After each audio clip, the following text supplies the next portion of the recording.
نسخة عبي أملاخي خان بلالنا يجزي أبير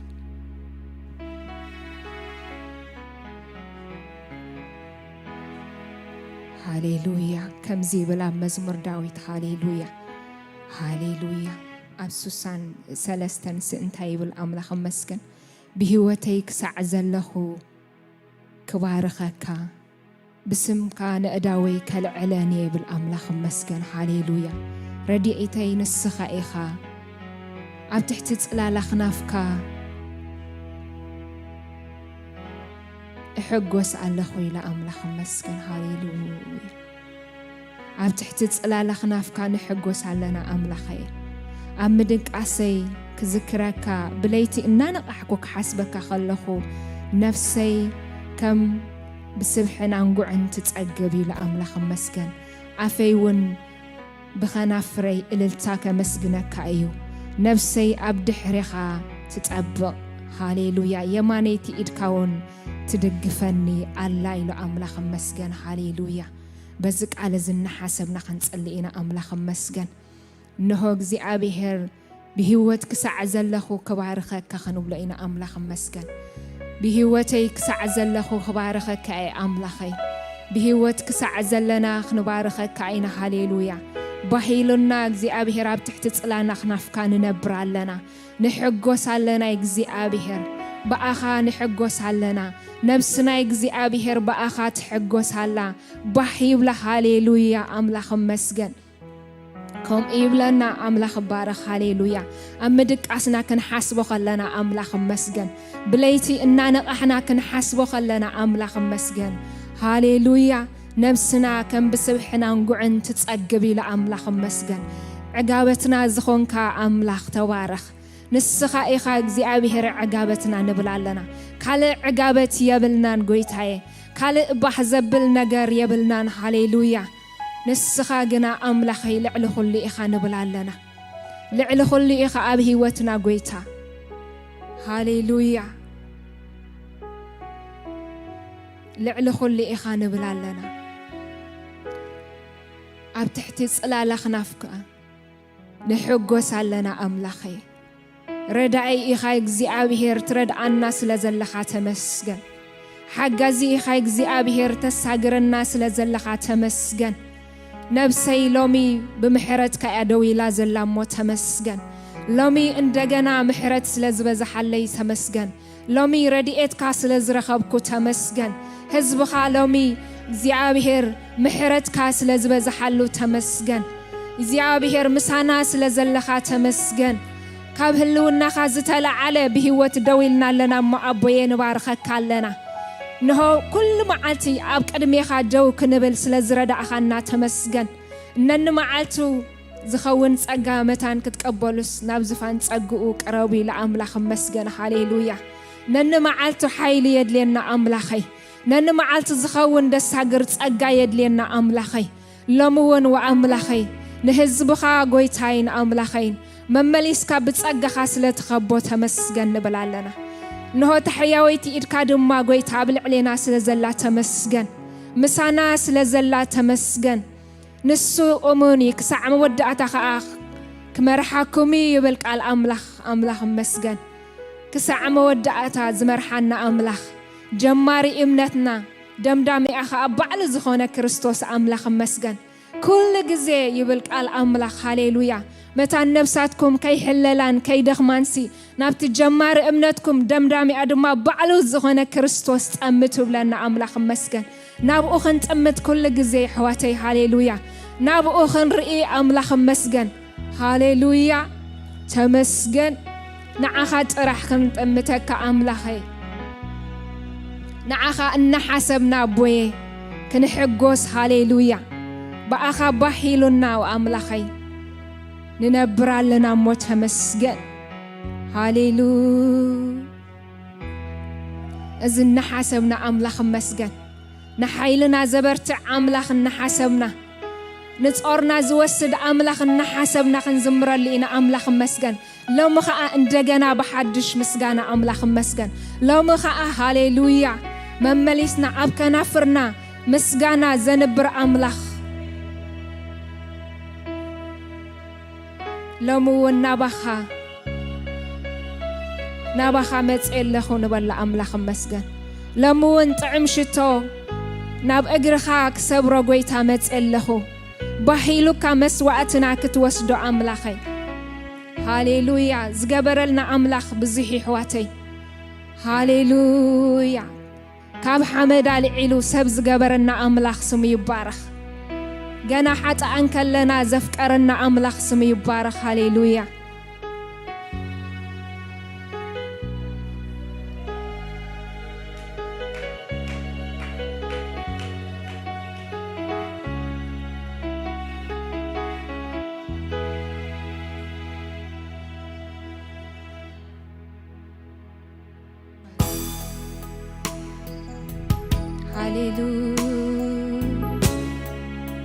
هاليلويا يسوس كبري قبعك هاي هاليلويا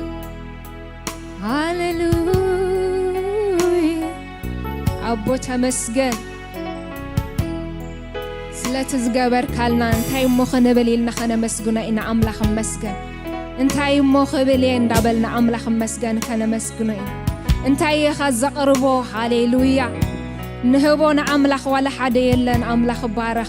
مسجنا ترحينا نهبو أملاخ بارخ هاليلويا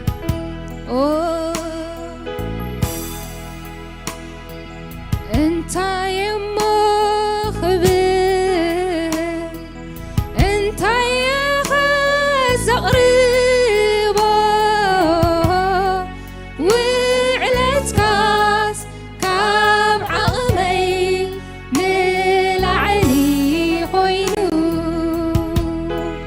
انت يمخ قربو انت يخزق قربو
እግዚአብሔር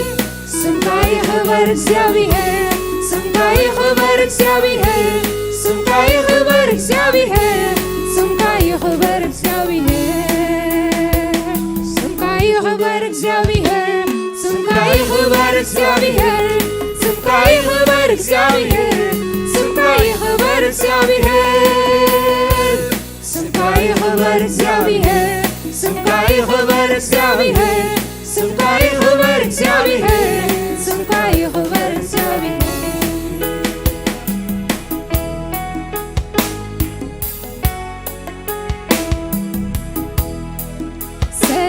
ሰላመይከም ወሓዚ ርሓቦት ጌርካዮ ዙርያይ ጸጋኻ ዘለዓለም ከስፋሕ ፍሓት ዘርእይ ሰላመይከም ወሓዚ ርሓቦት ጌርካዮ ዙርያይ ጸጋኻ ዘለዓለም ከስፋሕ ፍሓት ዘርእይ እንታይ እሞ ክብል እንታይ ዘቕርቦ ውዕለትካስ ካብ ዓቕመይ ንላዕሊ ኮይኑ እንታይ እሞ ክብል እንታይ ዘቕርቦ ውዕለትካስ ካብ ዓቕመይ ንላዕሊ ኮይኑ ካብ ሓመድ ኣልዒልካ ሰብ ዲኻ ትገብር ንዝተረስዐ ልብኻ ንዝክር ስምካ ይኽበር እግዚአብሔር ካብ ሓመድ ኣልዒልካ ሰብ ዲኻ ትገብር ንዝተረስዐ ልብኻ ንዝክር ስምካ ይኽበር እግዚአብሔር ስምካ ይኽበር ንዘለዓለም ስምካ ይኽበር ባህሉካ ክቡር መስዋዕተይ እንካ ተቐበል ስምካ ይኽበር ንዘለዓለም ስምካ ይኽበር ባህሉካ ክቡር መስዋዕተይ እንካ ተቐበል ስምካ ይኽበር እግዚአብሔር ስምካ ይኽበር እግዚአብሔር ስምካ ይኽበር እግዚአብሔር ስምካ ይኽበር እግዚአብሔር ስምካ ይኽበር እግዚአብሔር ስምካ ይኽበር እግዚአብሔር ስምካ ይኽበር እግዚአብሔር ስምካ ይኽበር እግዚአብሔር ስምካ ይኽበር እግዚአብሔር ስምካ ይኽበር እግዚአብሔር ስምካ ይኽበር እግዚአብሔር ስምካ ይኽበር እግዚአብሔር ስምካ ይኽበር እግዚአብሔር ስምካ ይኽበር እግዚአብሔር ስምካ ይኽበር እግዚአብሔር ስምካ ይኽበር እግዚአብሔር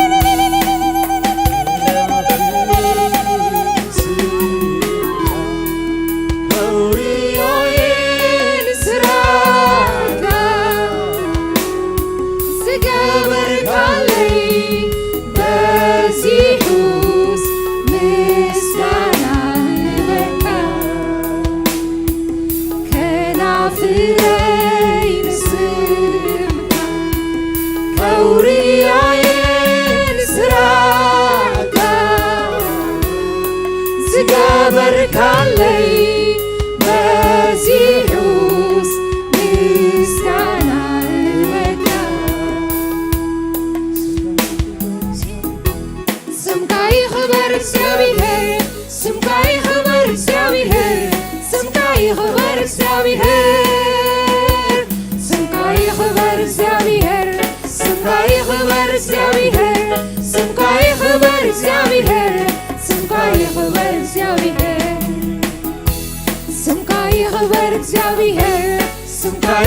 يخبر እግዚአብሔር ስምካ ይክበር እግዚአብሔር ስምካ ይክበር እግዚአብሔር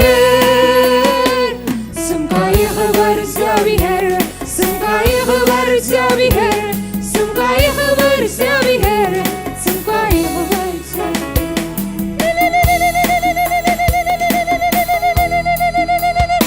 ሃሌሉያ ሃሌሉያ ኢየሱስ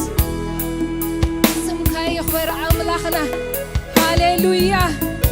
ሃሌሉያ ዓብይ አምላኽ ይግባእካ እዩ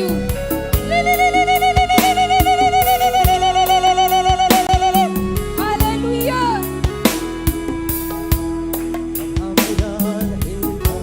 ስምካ ትገብር ንዝተረስዐ ልብኻ ዝዝክር ስምካ ይኽበር እግዚአብሔር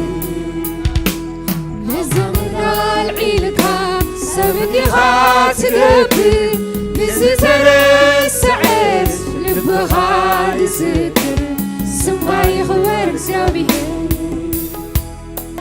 ስምካ ይኽበር ንዘለዓለም ስምካ ይኽበር ባህሉካ ክቡር መስዋዕተይ ኢካ ተቐበል ስምካ ይኽበር ንዘለዓለም ስምካ ይኽበር ባህሉካ ክቡር መስዋዕተይ ኢካ ተቐበል ስምካ ይኽበር እግዚአብሔር ስምካ ይኽበር እግዚአብሔር ስምካ ይኽበር እግዚአብሔር ስምካ ይኽበር እግዚአብሔር ስምካ ይኽበር እግዚአብሔር ስምካ ይኽበር እግዚአብሔር ስምካ ይኽበር እግዚአብሔር ስምካ ይኽበር እግዚአብሔር ስምካ ይኽበር እግዚአብሔር ስምካ ይኽበር እግዚአብሔር ስምካ ይኽበር እግዚአብሔር ስምካ ይኽበር እግዚአብሔር ስምካ ይኽበር እግዚአብሔር ስምካ ይኽበር እግዚአብሔር ስምካ ይኽበር እግዚአብሔር ስምካ ይኽበር አሜን ሃሌሉያ ሃሌሉያ ክብሪ ንዓኻ ንበይንኻ ይኹን አምላኽና ንዓኻ ንበይንኻ ጥራሕ ነኽብረካ ንዓኻ ንበይንኻ ጥራሕ ንስዋኣልካ አምላኸይ ሃሌሉያ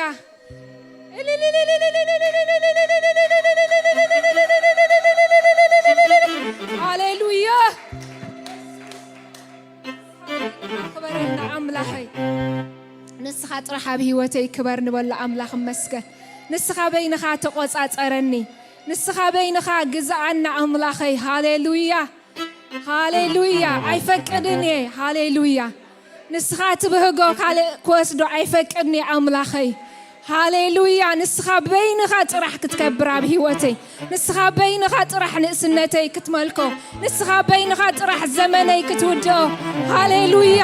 ኣብ ቤትካ ዘለዓለም ክነብር ሃሌሉያ ንስኻ ናይ ዘለዓለም ቃል ህይወት ኣለካ ካባኻ ሓሊፍና እሞ ናበይ ክንከይድ ኢሎም ኣምላኽ መስገን ሃሌሉያ ንስኻ ናይ ዘለዓለም ቃል ህይወት ኣለካ ኣምላኸይ ሃሌሉያ ህያው ትገብር ኣምላኽ ንዝሞተ ነገር ህያው ትገብር ሃሌሉያ ንዓፃፅምቲ ዓብይ ጭፍራ ትገብር ኣምላኸይ ሃሌሉያ ሃሌሉያ ንዘመናት ሃሌሉያ ተስፋና ተቐብፀ ዝበሉ ዓፃፅምትና ድማ ነቐፀ ዝበሉ እግዚኣብሔር ንስኻ ግን ዓብይ ጭፍራ ትገብር ሃሌሉያ ለሙን ኣለኻ ኣይተለወጥካን እግዚኣብሔር እንደገና መስዋዕት ምስጋና ሃሌሉያ ኸነቕርበሉ ኢና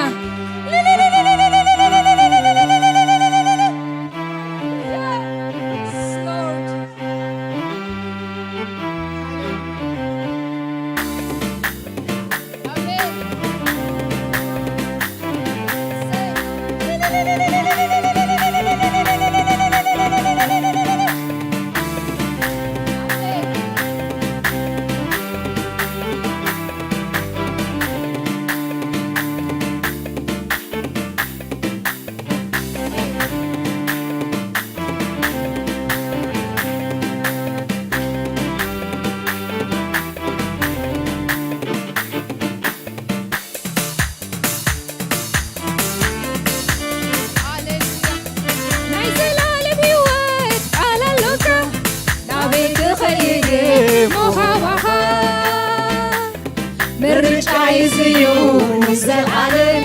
كبيت كاوزايس عين نبر عين نبر عين نبر عين نبر عين نبر عين نبر عين نبر نايس العالم يوت قال لوكا أبيك خيدي مخبخا نرجع يزيون العالم أبيك وزايس عين نبر عين نبر عين نبر عين نبر عين نبر عين نبر عين نبر سقومتي تعطيخون عباسرتا قاليت عيدلن كفل خبخا سقومتي تعطيخون عباسرتا دغير عيدلن كفل خبخا عيدلن كفل خبخا عيركبن يليون كمخا عيدلن كفل خبخا عيركبن يسوسي كمخا نفسيسي امبزا فتكتكا عيدلن عيفلن إلى خبخا تطبق الله بدحرقا تطبق الله بدحرقا تطبق الله بدحرقا تطبق الله بدحرقا تطبق الله بدحرقا تطبق الله بدحرقا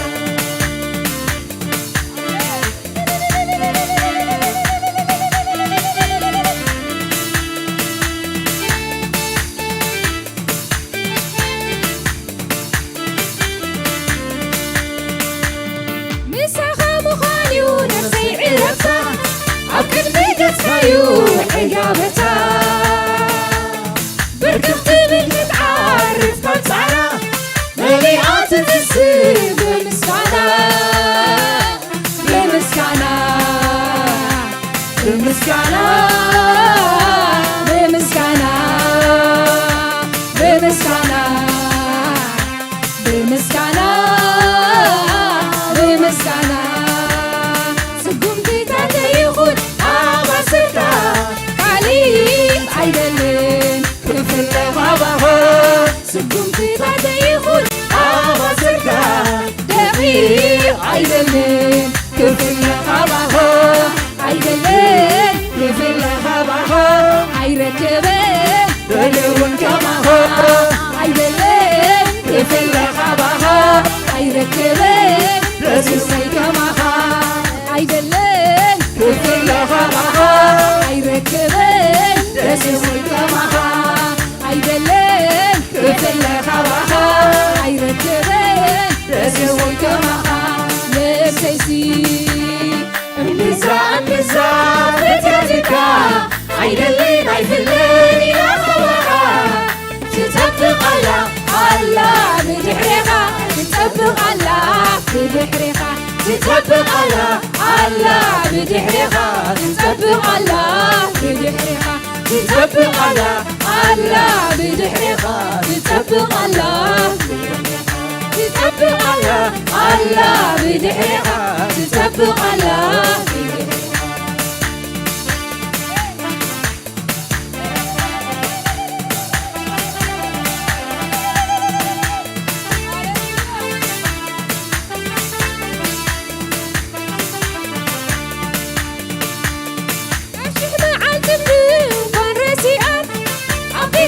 شبيه مساخة مغار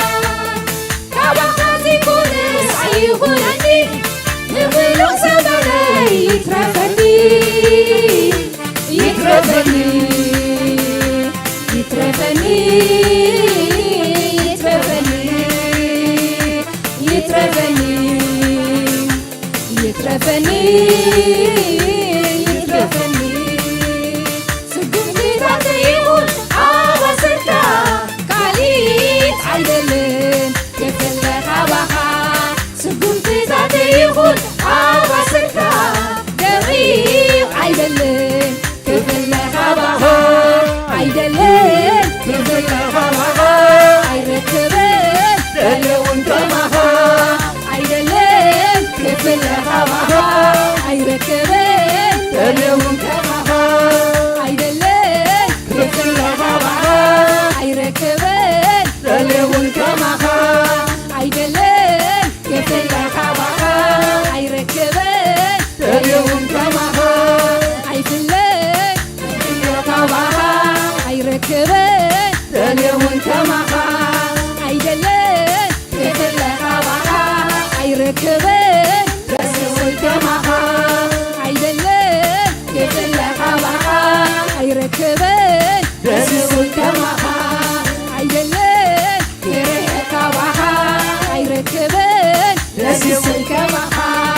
عيدلن كبرك بها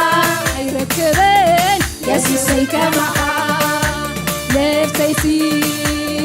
انبزا فجأتك عيدلن عيفلن إلى خبها تطبق الله بدحرها تطبق الله بدحرها تطبق الله بدحرها تطبق الله تطبق الله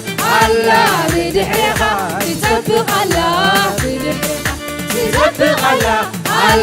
بدحرها تطبق الله بدحرها تطبق الله بدحرها تطبق الله بدحرها تطبق الله بدحرها تطبق الله هاليلويا نفسي بفقرها تماريها بدحرها تطبق الله أملاخي هاليلويا مليسات فتوك الله هاليلويا آمين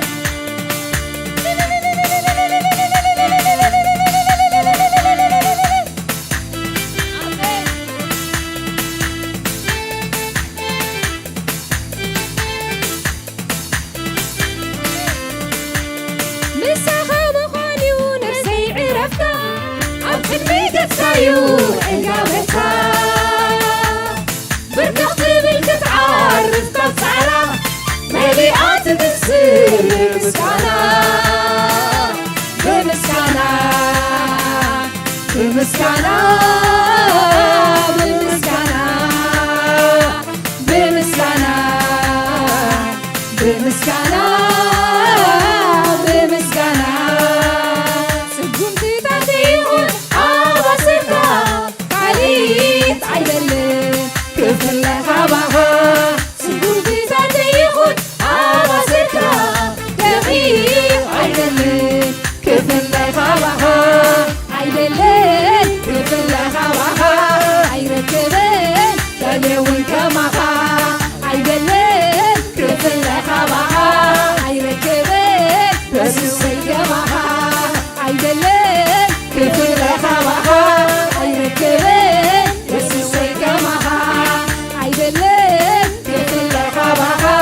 عيركبن تلون كمها عيدلن كفل خبها عيركبن تلون كمها عيدلن كفل خبها عيركبن يسوسي كمها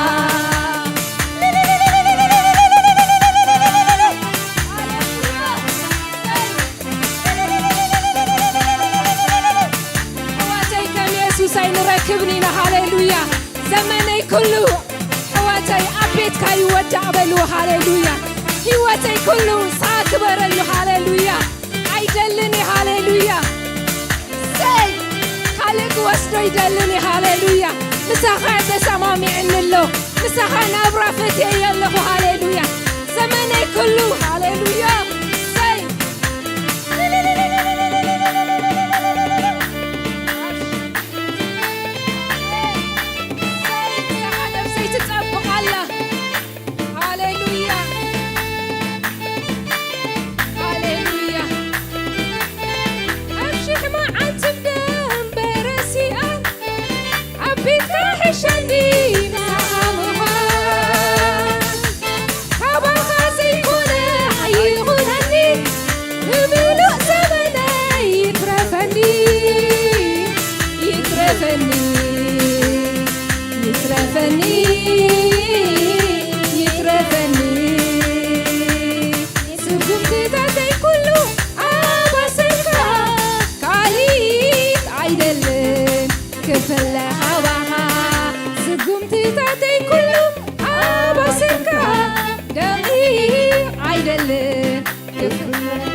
تطبق الله الله بدحريقة تطبق الله بدحريقة تطبق الله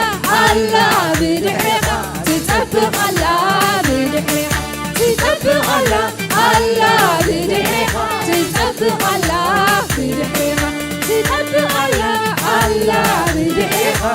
تطبق الله بدحريقة تطبق الله الله بدحريقة تطبق الله تطبق الله الله بدحريقة تطبق الله بدحريقة تطبق الله الله بدحريقة تطبق الله بدحريقة هاليلويا قويتا يبارككم الله عزيز يبارككم تباركوا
يبارككم نبل أملاك يمسكن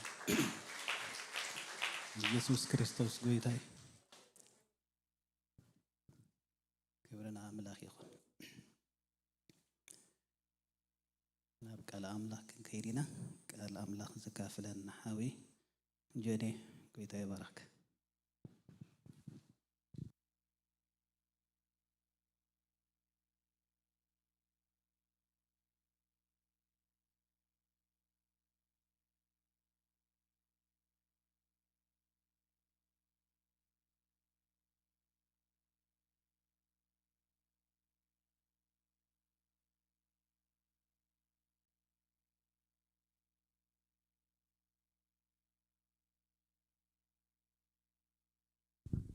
سمع اللحجي أنا سنتايك حاسب صنيح بزعب مايكروفون سي أبجزي قوي تانا يس كريستوس سي لعلي عسر تحمش تجحسب 15,000 people قال أملاك سمعوا يمسون يرم كن كلهم سمعوا مخدر يرم لما ناتوم إذني قربتي ديسيبل زحشة نيرو مالت دي أنت إيه يقرمنا حنساب أتي ناي مسمع تا ديسيبل تبل بالإنجليش ذات ناي مسمع ندار خما خير كارلو بويز زعكن كم زبي كيلومتر كن زي كيلومتر ماكينة خير أزبال ناي زندر ما بوي عكني ما حسب سنيه بزغنا ميكروفون عليو عهليو كتسمعونيهم ولا كوا كابتوم تحت دمس دلني سب حادئ ناتوم تكنيشانات قدي فيه لهون بعد باستر قرمش هذا ميكروفون كتقواز أروى مالتي كبرنا أملاكون زيابير هيله بني الدله بني أبكرميهم قال أملاك كافل إذا ما قالت زيا خاص لاستعدلكو زيابير عزيه مسكين كبرنا أملاكون مزمران دات قبابلو كزمرو أني حمش إسرائيلاويان كابتن زفتون مزامور كمزيلو مزمرو ኣቱም ደጌታት ርእስኹም ኣልዕሉ እዚ ንጉስ ክብሪ ኣቱ እዩ መን እዩ ንጉስ እዚ ኢሎም እቲ ብርቱዕን ሓያልን በቲ ዝመልኮ ካል ድማ ክዛረብ እናንተ መኳንንቶች በሮችን ክፈቱ የዘላለም በሮች ይከፈቱ የንጉስ ክብር ይግባ ይህ የንጉስ ክብር ማን ነው ሃሌሉያ እግዚአብሔር ነው ብርቱና ኃያል በሰልፍ ኃያል እግዚአብሔር በይኑ ኃያል ክብርን አምላኩን እግዚአብሔር አብዙፋኑ እግዚአብሔር አሎ አብዙፋኑ ግርማን ክብርን ተኸዲኑ መዘምራን ዝምሩና መዝሙርን ዝምሮ መዝሙሪ ግርማን ክብርን ተኸዲኑ ዳዊት ወይን ኣብ 24 7 10 እቲ መልእኽተይናዊ ኮነን ግን ቁሩብ እንተንበብናዮ ደስ ስለዝልበለኒ 24 ካብ 7 ክሳብ 10 ተኸንብቤ ምናልባት ዝሕል ክብለኩም ይቁሩብ ናብ ትምህርቲ ገጹ ደኸይድ ናብ ስብከት ገጹ ደኸይድ እንዳጽናሕና ክንሪየና እስከ 24 እሞ ክነውፅእ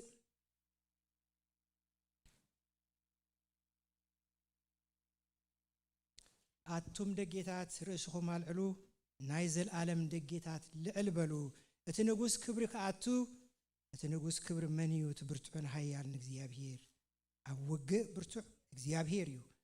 ኣቱም ደጌታት ርእስኹም ኣልዕሉ ደጌታት ክብል ከሎ ኣፍ ደገ ማለቱ ይኮነን ደጌ ማለት ደጌ ዝማቺ ንዝብል እዮም ተኪዮምዎ ደጌ ዝማቲ ኮፊ ዝብል ኩሉ ግዜ ሰባት ክመጹ ከለው ካልእ ሰብ ዝትስእ ሕጂ ግን እንታይ ይብል ኣሎ ዳዊት ኣቱም ደጌታት ካባኹም ዝዓቢ መጻእ ኣሎሞ you better be stand up otherwise he's going to crush you ኮቢ ደብሎም ደሎ literally ኣቱም ደጌታት ተሱ መኒው እቲ ኃያል ብርቱዕ እግዚአብሔር ይመጻእ ኣሎ ብፍታውኩም እንታይ ግበሩ ተሲኩም አመስግኑዎ እግዚአብሔር ኣብ ዙፋኑ ኣሎ ክንብል ከለና ነዚ ናይ ዓለምና current affairs ከተንብቡ ከለኹም ወይ ድማ ዜናታት ክሰምዑ ከለኹም ኣብ ዓለም ዝኸውን ዘሎ ወዲ ሰብ ኣብ ልዕሊ ሰብ ዘውርዶ ዘሎ ጭካነ ንዝኻ ጭው ዘብል ሰብ ስኽንዲ ዝጨካን ይኸውን ዲ ትብል ሕቶ መጸካ where is God where is God ብዙሕ ሰብ ሕቶ እዚ ክኸውን ከሎስ እግዚአብሔር ኣበይ ኣሎ ኮሮና ሓዊስካ ዋይልድ ፋየር ሓዊስካ ዕልቕልቕ ሓዊስካ ጥሜት ሓዊስካ ስደት ሓዊስካ ጭካነ ሓዊስካ ምንቅጥቃጥ ምድሪ ሓዊስካ ማእሰርትን መቅተልትን መግረፍትን ጭካነን ሓዊስካ you can say where is God ብዙሕ ሰብ ሕቶ እዩ ዳዊት ግን እንታይ ኢሉ እግዚአብሔር ኣብ ዙፋኑ ኣሎ እግዚአብሔር ግን ኣብ ዙፋኑ ኣሎ ግርማን ክብርን ለቢሱ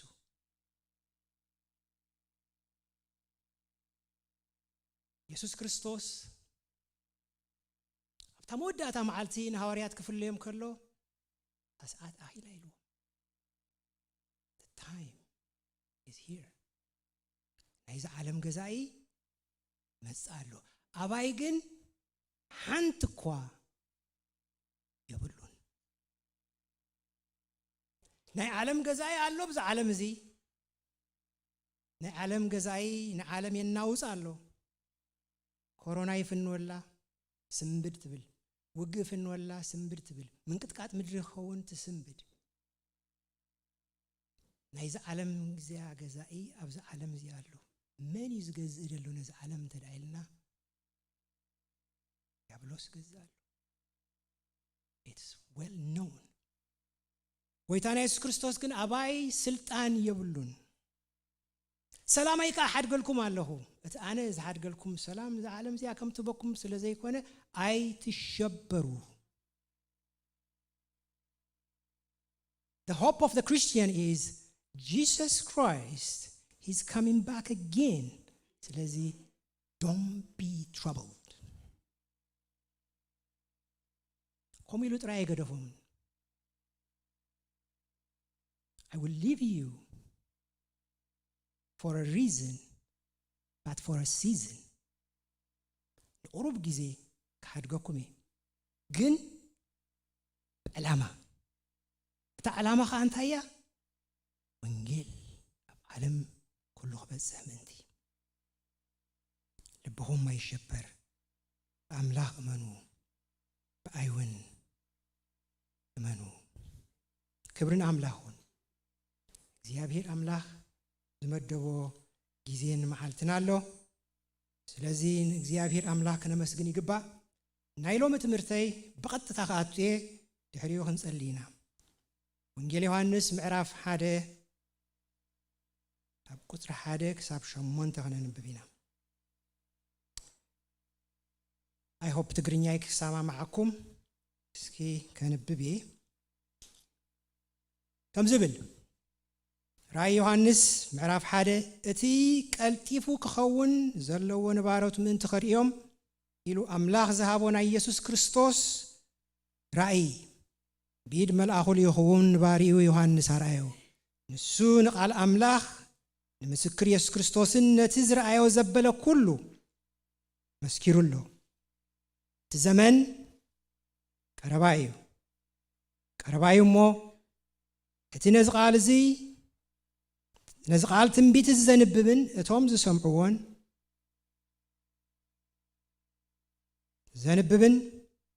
ዝሰምዕዎን ነቲ ኣብኡ ተጻሒፉ ዘለውን ዝሕልውዎን ብፅዋን እዮም ዮሐንስ ነተን ኣብ እስያ ዘለዋ 7 ማሕበራት ካብቲ ዘሎን ዝነበረን ዝመጽን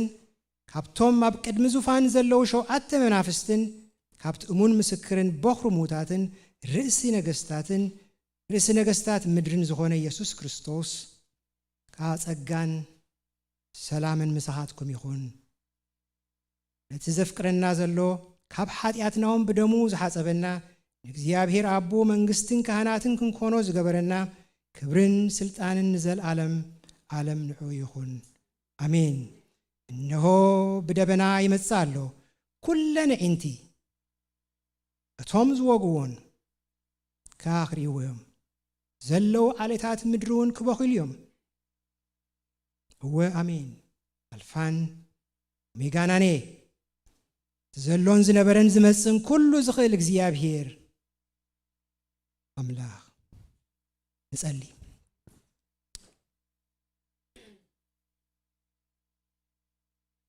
ሰማይና ምድርን የፈጠርክ እግዚአብሔር አምላካችንና አባታችን ሆይ እናመሰግንሃለን ከፍ ብለህ ያለ በዙፋን ላይ ያለ ጌታና አምላክ ክብር ሁሉ ምስጋና ሁሉ አምልኮ ሁሉ ላንተ ይሁን ይገባሃልና ካንተ በላይ ጌታ የለም ካንተ በላይ አምላክ የለም የሚመስልህ የሚወዳደር የሚስተካከል ማንም የለም ጌታ ሆይ እግዚአብሔር አምላካችንና አባታችን ሆይ ስምህ ብሩክ ይሁን ሃሌሉያ ጌታ አምላካችን አባታችን ጌታችን ፈጣሪያችን ዛሬ በመካከላችን ሆነ ድንቅና ተአምራት እንድትሰራ እንጸልያለን እግዚአብሔር አምላክ ሆይ ቃሉንም ላከ ፈወሳቸው ተጽፏልና ፈውስ ይሁንልን እግዚአብሔር ሆይ ቃልህን እንማር ቃልህ ይተክለናል እግዚአብሔር ሆይ የሰው ቃል ያፈርሳል ያንተ ቃል ግን ይተክላል ስለዚህ እግዚአብሔር ሆይ ተከለን እንተከላለን ምራን እንመራለን ተናገረን እንሰማለን የሚሰማ ጆሮ ስጠን እግዚአብሔር አምላክ ሆይ ለዚህ ለደካማ ባሪያ ደግሞ ሙሴ እንዲህ አለ እኔ መናገር የማልችል ተብታባ ሰው ነኝ አለ በእርግጥም እውነት ነው ይሄ ሰው መናገር የማይችል ነው እግዚአብሔር ግን አንተ አልከው አፍን የፈጠርኩ እኔ አይደለሁምን ጌታ ሆይ ለኔ ለባሪያ ደግሞ አፍን የፈጠርክ አምላክ መናገር ትችልበታለህና ዛሬ በዚች ማለዳ ተገኝተ እግዚአብሔር አምላክ ሆይ ታላቅነትህን ኃያልነትህን ክቡርነትህን የማትለወጥ መሆንክን እግዚአብሔር አምላክ ሆይ በመካከላችን እንዳለህ እንዲሰማን እግዚአብሔር ሆይ በእርግጥ 2ም 3ም ሆናችሁ በጸለያችሁት ነገር ሁሉ በዛ ቦታ አለው ብለሃል ስለዚህ አምናለሁ ይሄንን there is no question about it you are here እግዚአብሔር ሆይ ስምህ ብሩክ ይሁን ጊዜውን ሰዓቱን ላንተ ለመንፈስ ቅዱስ እናስረክባለን። ተናገር እኛም እንሰማለን። በጌታ በኢየሱስ ክርስቶስ ስም አሜን። ክብርን አምላኩን በመሐረኛ ነው ቅጽል ሃሌሉያ አሜን። ነት ኦዲየንስ ስለዘከብር ግን በትግርኛ ሰብኸ ኦዲየንስ ከተከብር አለካ ወይን ካነት ሰምዓካሲ ከተከብሩ አለካ ምክንያቱ አኽቢሩ ዝጸዋዓኩም ህዝብ ስለዝኾንኩም ክቡር ህዝቢ በአምላክ ዝተጸዋዕ ህዝቢ ብሽሙ ዝተጸዋዕ ህዝቢ ስለዝኾነ ክክበር ኣለዎ። ስለዚህ ቋንቋ ዝፈጠረ አምላክ እዩ፣ ዝዛረብ አምላክ እዩ፣ ዝንዝሃበ ድማ አምላክ እዩ። ካብ ሓደ ክሳብ 8 ዘንበብናዮ እታ ቀዳመይቲ ሕቶ መን እዩ ነዚ መልእኽቲ ዝሰድድ ዘሎ? መን እዩ ነዚ መልእኽቲ ዝሰድድ ዘሎ? እታ ካልአይቲ ነቲ መልእኽቲ ተቐቢሉ ዘመሓላልፍ ደለኹ መን እዩ? እቲ መልእኽቲ ኸ ንመን እዩ? መዓስከ ይኽፍጸም? ትፈጻጽማ በእንግሊሽ ስሎው ፕሮሰስ ድዩ ቀስ እንዳበለ ዝኸይድ ድዩ ዋላስ ቅጽበታዊ ስፖንቴኒየስ? ትዝበለና ቃል ሰሚዕኩም ኣለኹም? ምሽ ሰለስተ ነገራት ተዛሪብሉ ዳሕራይ ክንርኢና ብኸመይ ይኽፍጸም? እዚታት ኩሉ በብቁርብ ክንርዮ ኢና። ምስ ግዜውን ዝተኻለኒ መጠን ክኸይድ ክብርን አምላኹን መልእኽቲ እታ ናይ መጀመርያ ሕቶ መን እዩ ሰዳዲ መልእኽቲ? ነዚ መልእኽቲ ዝሰድድ ዘሎ እግዚአብሔር አምላኽ ባዕሉ ሰማይን ምድርን ዝፈጠረ አምላኽ ነቲ ዝርአን ዘይርአን ኩሉ ዝፈጠረ አምላኽ ነቲ ዝብጻሕን ዝተበጽሕን ንኽብጻሕ እውን ብዙሕ ሃተምተም ዝበሃለሉ ዘሎ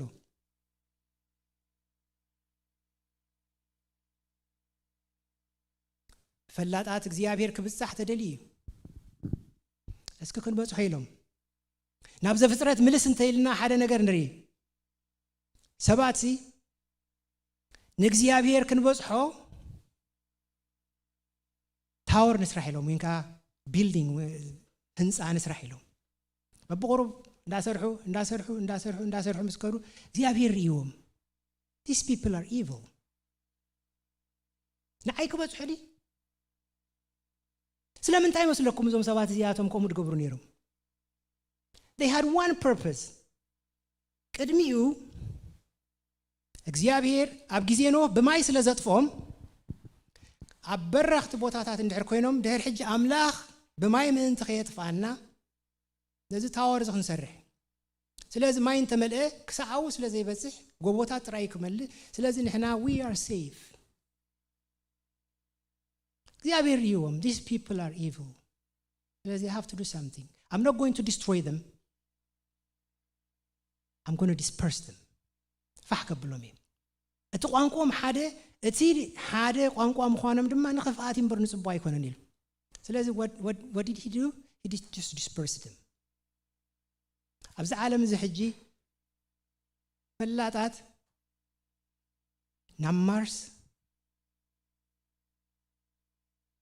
ናብ ስፔስ ይኸዱ ኣለዉ። What's the purpose? The purpose is ንሕና ዓቕሚ ኣለና ንሕና ሓይሊ ኣለና ኣብዚ ብሳሕ ክንበጽሕ ኢና። The second purpose is ሓደ መጽናዕቲ ተገይሩ ኣሎ ምናልባት ካብቲ ስብከተይ ዳ ከይወፅእ እምበር ምድሪ ኣብ 2050 ድሕሪ 2050 ክትጠፍያ ዝብል ስነ ምርምር ተራኺቡሉ ሕጂ ስነ ምርምር እንታይ እዩ? ድሕሪ 30 ዓመት ማለት እዩ። ሕጂ ድሕሪ 30 ዓመት 22 ኣቲና ኣለና ምሽ ድሕሪ 30 ዓመት ቅድሚ እዩ ነዚ ዳሃሰሳ እንተደኣ ገይሮም ቦታ ክረኽቡ እዮም ማለት እዩ። ምድሪ ክትጠፍእ እንድሕር ኮይና ካልእ ትሰማማዕ ምድሪ ንሰብ ሓሰውሰው ምባል ይደሎ ሕጂ ናይ እግዚአብሔር ግን እቲ ዝገርም በአሰር አይረከብን እግዚአብሔር አሰር እንደሐስከ ኣብዚያ ደኹንህሉ ኣብ ማርስ ሜቢ ኖ ናብዚያ ድማ ናብ ጁፒተር እስኪ ገጽና ድማ ደሃሳስ ክንገብር ብኣሰር ኣይርከብን እዩ እግዚአብሔር ዓብይ እዩ እቲ ዘገርመኒ ግን ኣነ እግዚአብሔር ክንዲ ፍረ ጣፍ ኮይኑ ድማ ኣብ ልብና ሓዲሩ ኣይገርመኩምን ሐዋርያ ዮሐንስ ክዛረብ ከሎ እንታይ ኢሉ ስጋ ኮይነ ኣብ ኣናኻ ሓደረ it doesn't mean ሓዲሩ ንግሆ ዝኸይድ ኣይኮነን በትና እንግሊሽ he dwells ይብሎ ክነብር ምሳና ነቶም ትሑታት ይርከበሎም ምክንያቱ ኣሰር ኣይኮነን ዝኸዱ እንታይ ዳ ንኣምላኽ ከምዝርእዩ ስለዚ እግዚአብሔር እዚ ሓያል ኣምላኽ እዚ ኩሉ ዝኽእል ኣምላኽ እዚ ዘይልወጥ ኣምላኽ ይነዝ ቃል ዝጽሕፍዎ ስለዚ እግዚአብሔር ዝተዛረቦ ቃል ስለዝኾነ ከነኽብሮ ይግባና ካልኣይ ነዚ ራእይ እዚ ዝተቀበለ ጎይታና ኢየሱስ ክርስቶስ እዩ ካብ ኣቦኡ ተቀቢሉ ዘመሓላለፈ ማለት እዩ the architect ኣምላኽ እዩ እቲ ዝሃንደሰ እዛ መጽሓፍ እዚኣ ንኽትጽሓፍ ዝሃንደሰ ክትጽሓፍ ኣለዋ ክትንበብ ኣለዋ ክንእዘዛ ኣለና ክእዘዝዋ ከንብብዋ ክሰምዕዋ ክእዘዝዋ ያ ትብል ታዲያ መጀመርያ ራእይ ዮሐንስ እቲ ዝኸበደ መጽሓፍ እዩ ፈልጥ ግን በዚያ ትጅምር ሰምዕ ተንብብ እዘዝ ንዑ ምስተኣዘዝካ ድማ እንታይ ይብል ብፁዓን እዮም ይብል በትና እንግሊሽ they are blessed ይዝብሎ ብሩኻት እዮም በረኸት ኣለዎ እንድሕር አንቢብካዮ እንድሕር ሰሚዕካዮ እንድሕር ተረዲእካዮ እንድሕር ተኣዚዝካዮ በረኸት ኣለዎ ስለዚ ጎይታና ኢየሱስ ክርስቶስ ነዚ ራእይ እዚ ርእዩ ይመጽዩ እዛ ቤተክርስቲያን ዶ ትርእይዋ ኣለኹም እንታይ ትመስል ለህሪኹማ ኩልኩም ድሕር ኣስተቢልኩም መስቀል እያ እቶም ቪዥን ድነበሮም ሰባት እንታይም ገይሮም መስለኩም ቤተክርስቲያን ክንሰርሕ ከለና መስቀል ትመስል ቤተክርስቲያን ያ ክትስራሕ ንደሊ ኢሎም መስቀል ትመስል ያውማ በትያ መስቀል ያ that was their vision ነዚያ ሓንፂጾማ ነቲ አርክቴክት እንታይ ኢሎሞ ከምዚያ ዓይነት ገዛ ስርሓልና አርክቴክት ሓንፂጹ ከምዚያ ዲሆም ትደልይዎ ስንዕ ዓቢሉ ይዕሪ ይሂብዎ ቤት ኮይና ነቲ ራእይቲ ተቐቢሎም ንዓና መሓላሊፎምልና ንሕና ድማ ቶም ቅድሜና ዝነበሩ ሰባት ወይንካ ድማ ቅድሜና ዝነበሩ ኣገልገልቲ ዝነበርኩም ዘለኹም ራእይ ሒዝኩም ቤተ ክርስቲያን ንሕና ክንገብር ኣለና ተባሂሉ እቲ ራእይቲ ሎሚ ክውን ኮይኑ ኣብዚ ቤተ ክርስቲያን ዝንምልኽ ኣለና እቲ ቪዥን we have to have a vision እግዚአብሔር አምላክ ናይ ቪዥን አምላክ እዩ ሕጂ ነታ ቪዥን ምስ ሃቦን ጎይታና ኢየሱስ ክርስቶስ ናብ ሐዋርያ ዮሐንስ ይኸይዱ ነታ መልእኽቲ እቲኣ ተቐቢሉ ኢየሱስ ክርስቶስ ዝረአዮ ናይ ወልድ ራእይ እዩ ወልድ ዝረአዮ ራእይ ናይ ዓለም መድሓኒ ዝረአዮ ራእይ ንዓና እታ ትመጽእ ዓለም እንታይ ከም ትኸውን እንታይ ከም ዝፍጸም ሓደ ብሓደ ምን ትከርየና ኢሉ ጎይታና ኢየሱስ ክርስቶስ ነዚ ራእይ ሒዙ ካብ ኣቦኡ ተቐቢሉ ናብዛ ምድሪ እዚኣ መጽኡ ከም ብሓድሽ ኮይ መጽኡ ከይዱስ እንደገና ተመሊሱ ነዛ ራእይ እዚኣ ምእንቲ ክህብ ንሱ ዝረአዮ ራእይ ናይ ራእይ ዮሐንስ ራእይ ኣይኮነን ራእይ ዮሐንስ ተቐቢሉ ዘመሓላለፍ ደሎ እዛ ራእይ እዚኣ ግን ናይ ጎይታና ኢየሱስ ክርስቶስ እያ ብልምዲ ክጽሓፍ ከሎ ዝረአየ ዮሐንስ ስለዝኾነ ራእይ ዮሐንስ ተባሂሉ ተጻሒፉ እምበር ራእይ ናይ ኢየሱስ ክርስቶስ እዩ ራእይ ናይ ሰብ ራእይ ኣይኮነን ንሱ እዩ እቲ ሃንዳሲ ንሱ እዩ እቲ ደምዳሚ ንሱ እዩ እቲ ጀማሪ ስለዚ ራእይ ዮሐንስ ክነንብብ ከለና በረኸት ስለ ዘለዎ ክንሰምዖን ክነንብቦን ክንእዘዞን ይግባአና ወልድ ዝበሎ ከይኮነ ኣይተርፍኒ ሓደ ጊዜ ኣብ ሱሳሳትሲ ሓደ መንእሰይ ቨሪ ቮካል መንእሰይ እዩ ዝዛረብ ማለት እዩ በቃ ዓዊሉ ዝዛረብ حجي أب حدا نا مستأذيو ستي حجي تأكيبو مالو سبات ولد أب زغبلا ختكون يا يدبل كل جزي ولد أب زكونا ختكون يا حجي CID زبهال نيرون بات زمانتي حجي كم زي هاجر أو دحنت أبتعمل استكوافي لو مسمعوا له دحراي ساتي مسودة حيزم مخيرة من بيت ماسرتي أبجزي هاي لسلاسة to some extent فتح نيرو لازم سبز أسيرهم مسحادرة تسخارهم مسجودة للو نجوا نبيت فردوسي دمو دانيا أويعوه بمنتاي كم تتخصص تفلت دي خايلوه هاي فلتني ساتي سولة نبرة من هالبعد هاي فلتني أتزبل كايو كم أسركات فلت دي هاي فلتني عقاب حق تسيو انتاي يلو ولد أب زبلا كتكونيا إزيل كادو يلمو ويلي خير هيك يلدي تومسي أيدي مساخر على عقاب حق له تدانيا إزيل كايو قال أبز وانزي انتاي كم زور لك تفلت دي خايلو أي فلتن ولد أب زبل شم متكاس كبير كم زخانة يتفلتني ها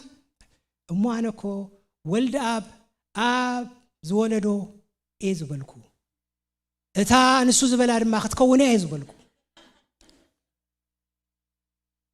كور دانيا مصحف قدسكم تفلتونيهم دانيا خوينكم مصحف قدس أي تفلتونيهم أي بلني ولد زبلا كتكوني عائلة ولد مريم كحويس كايلمو هو ودي كتير مريم عندي سلازي أنا زبلكو ولد أب زبلا كتكوني قال أملاخ زبلو كخوني ولد أب زبلو كخوني كبرن أملاخ ود أملاخ ود السماوي أملاخ سبقوا بسب تمكحو بسخران تمليو عاولوا كمز السر كمز قد قد ندافلته عاولوا زارب نحنا خميلنا ولد أب زبلو كخوني زينب لولو مخنيات انتهالو ويتانا يسوع كريستوس كمتسيه انت داد بالكوينو I am coming quickly إدبل I'm coming quickly أنا ولد أب زبلو عند جمينا هوري أب أولوس كم صلوا لبلا الله هو يبل طيب كوينو مسلكم صلوا زاربو سلزي فلت سلزي أنا دزاربو منفس قدوس تمليه يمو إبلا الله هو يسوع كريستوس بخبري بحيلي بسلطان كملسيو maybe in our generation كبرنا أملاخون ولد أب زبلا كتكونيا كيكون تاي ترفنيا كبرنا أملاخون أتسال ساين ريو مني نزر أيز تقبلوا زم حلال فدلو رأيو حجي أتهنداسي زيابيريو تقبلوا ويتانا يسوع كريستوسي ويتانا يسوع كريستوس كاب قانقاسب كنجر سلازلو حادث بدليو منيو أبتي قالت رينا يلنا حواري يوحنس حونا يوحنس أنا ما حوي يوحنس يزبلو كل كان ببك الله رأي يوحنس قدم كان ببوخ الله يخبدنا نيرو it's hard to tell you the fact كبيديو جن بمنفس كوينكا أنت دا باب قرب كتم بون دحر جميركا بركة على الوزبل حكي تبارك الله خرأي يوحنس دحرام بيبكا مخنياتو أوز الله نجر كم مجمرة كم مجرستا بكا تكون نجر تصحيف الله سلام انت عايز حاوز تحريو واي قال لنا تبتات كنرينا من يرينا يوحنسيو سلام انت عايز تحريو انت دايلنا تقدميتي كابتم قداموت 10 تخلته هواريايو تم قداموت كحريو خلو كابتم 10 تخلته ويتانا يسوع كريستوس ود زبديس عبند مسبلو كيم مات نتنزلو نبرت رحريو سمول بيزنس نيرومي مسحو بس بيتسبو ابز عاد حج سمول بيزنس ندحرال لك انو حدي كان ويتا اغلغل كبال كبيديو وين كان نبرت هاليو كان اغلغل كتبال كبيديو انا حج مخبدن ويتا صويعك الله انت زبلني خبدك كن እግዚአብሔር ኃይልን ተይብካ ግን you can do it ሰብ ዝኽጽዋዕ ካሉ ራሕሪሑ መርከበይ ኣይበለ ድንኳነይ ኣይበለ ኣቦይ ኣይበለ ኣደይ ኣይበለ ኣብ ግዜ ንእስነቱ he was a teenager ይቕሬታ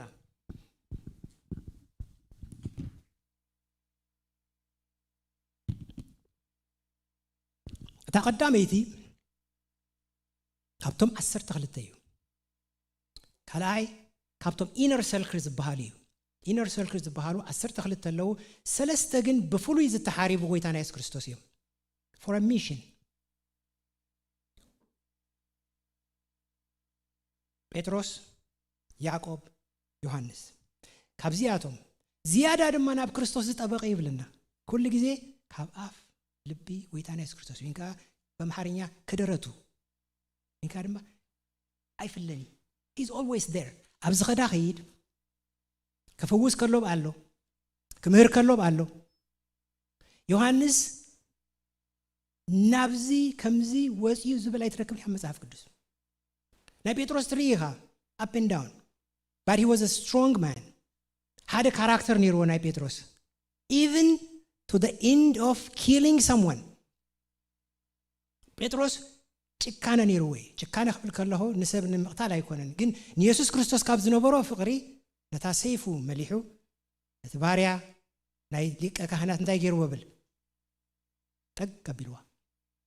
ጎይታና ኢየሱስ ክርስቶስ ግን መለሶ ኢልዎ I didn't come for this እዚ ንዓና ዝኸውን ኣይኮነን ስለዚ ነታ ኣዝኒ ጎይታና ኢየሱስ ክርስቶስ እናርኣዩ አልዓላ ቢሉ ጎሆም ጴጥሮስ ከምዚ ነይሩ ያዕቆብ ወይን እንተርኢና ከምኡ ዝኣመሰለ ታሪክ ኣለዎ እዚ ሰብ ዝተሓርየሉ ምክንያት ክነግረኩም እዩ ጎይታና ኢየሱስ ክርስቶስ ታሳለሰይቲ ንዮሐንስ ዝተሓርየሉ ምክንያት ኣብ ቀራንዮ መስቀል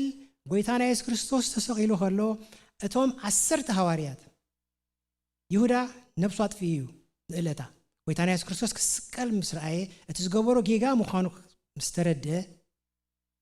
ኣብ ክንዲ ዝጠዓስ ኣብ ክንዲ ዝምለስ ነብሱ ጥፊዋ ጴጥሮስ ግን ተበሊሱ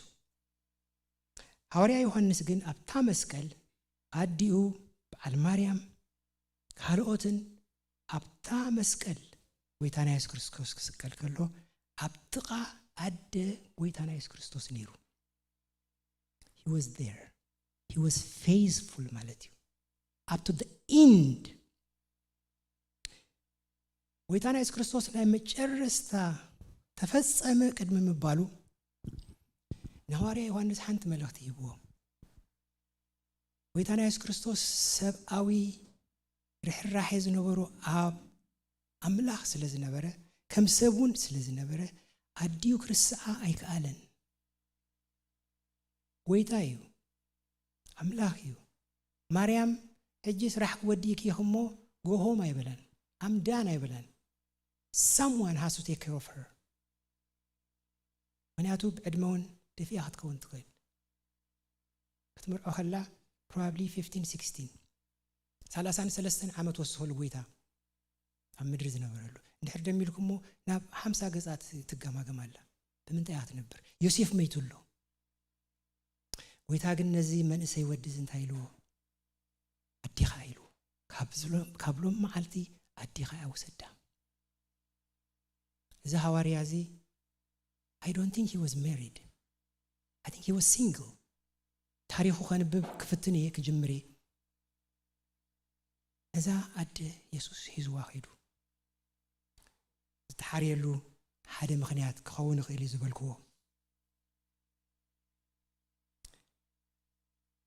እታ ሓሙሸይቲ ኣብ ግዜ ትንሳኤ እውን እንተዳሪና ዋላ እኳ እተን ደቂ ኣንስትዮ ቀዲመን ንጎይታና ኢየሱስ ክርስቶስ ብስራት እንተሃባ ምስ ጴጥሮስ እናጎየዩ ኸይዱ ብሓንሳብ እዮም ጎዮም ካብ ገዛ እናጎየዩ ኸይዶም ቀዲሙ ግን ዮሐንስ ኣተወ ብለና he was the first witness ካብቶም ሐዋርያት ምክንያቱ ብዕድመውን ንእሽተይ ንሱ ጴጥሮስ ኣልሓዳሪው ናብራ ነይርዎ ስለዚ ብዕድመውን ካብኡ ይዓቢ እዩ ምናልባቱን ገለገለ ሰባት ካብ ጎይታና ኢየሱስ ክርስቶስን ክዓቢ ይኽእል እዩ ዝብሉ ኣለዉ anyway ኣብታ መቃብር ከይዱ መጀመርያ ካብቶም ሐዋርያት ዝረአየ እንተረአየ እንተገንጸለ ርዩ ተመሊሱ ንሱ ተረአየ የሎን ጎይታና ኢየሱስ ክርስቶስ he was the first witness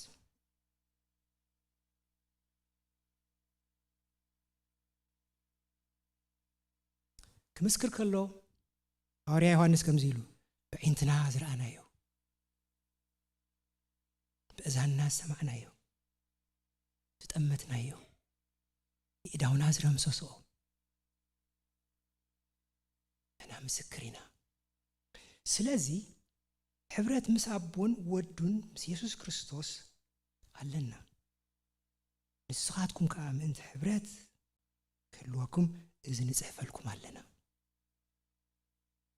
ተክልወኩም ሕብረት ክህልወኩም ምስ መን ምስ አምላኽ ምስ ጎይታና ኢየሱስ ክርስቶስ ንሕና በአካሪና የለና ንዓይን መሳኸሪና አቤት ፍርድ ተቀዳሚ ትሕቶ ትሕተት መስካሪ ክመጽእ ከሎ ኔርካዶ ኣብታ ቦታት እያ were you there ኣብዚ ዓዲ ጁሪ ዝበሃል ኣሎ ሓደ ግዜ ነጊረኩም ኣለዎ ኣብ ጁሪ ኣትየ ነይረ ኣለ the first question እቲ ዳኛ ኮፍ ኢሉ ዝሓትት ንሕና ከምዚ ኮፍ ኢልና ኣለና ናይ መጀመርያ ሕቶ እቲ ምስክር ክመጽእ ከሎ ኣብታ ቦታት እያ ኔርካዶ ክትግበር ከላ ክትፍጸም ከላ መስካራይ እንድሕር ኮይንካ ኔርካዶ ዮሐንስ ምስክርልና ኣሎ ኔረ ኣብኡ ኔረ ካብ መዓሲ ነይሩ ካብታ ናይ ጎይታና ኢየሱስ ክርስቶስ አገልግሎት ጀሚሩ ክሳዕ መስቀል ከይዱ ክሳዕ መቃብር ከይዱ ጎይታና ኢየሱስ ክርስቶስ ክምለስ ከሎኻ ዳግማይ ክሪኦም ማለት እዩ ንዓቶም ክበጽሖም ክመጽእ ከሎ ምስክር እዩ ዝረአናዮ ኢሉ ዝዳሃሳስናዮ ኢሉ ዝሰማዕናዮ ኢሉ ንሕና ሕብረት አሎና ብሕብረት ክትገብሩ እንድሕር ደሊኹም ከዓ ምሳና ሕብረት ክገሩ ንዓና እዩ ዝዕድመና ዘሎ እዚ ሕብረት እዚ ስለ ዝተዓደልና ንእግዚአብሔር ከነመስግኖ ይግባእ እዚ ሓውዝ ዝተመርጸሉ ምክንያት እዚ እዩ ነዚ ረአይ እዚ ብቐጥታ ካብ እግዚአብሔር ካብ ተሃንዳሲ ካብ አርክቴክት ጎይታና ኢየሱስ ክርስቶስ ናብ ሐዋርያ ዮሐንስ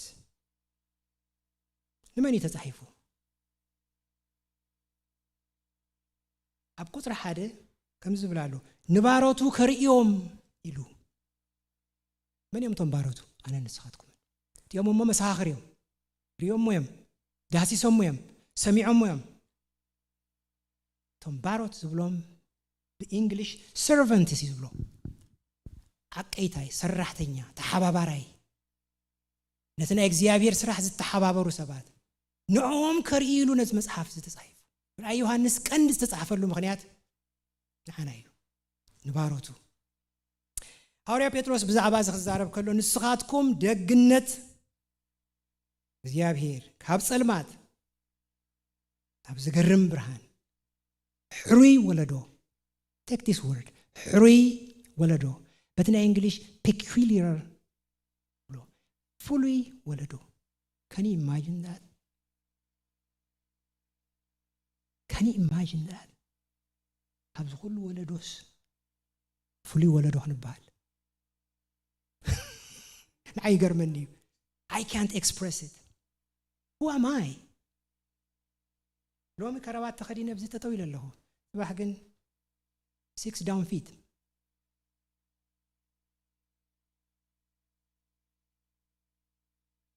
ግን እግዚአብሔር እንታይ ኢሉ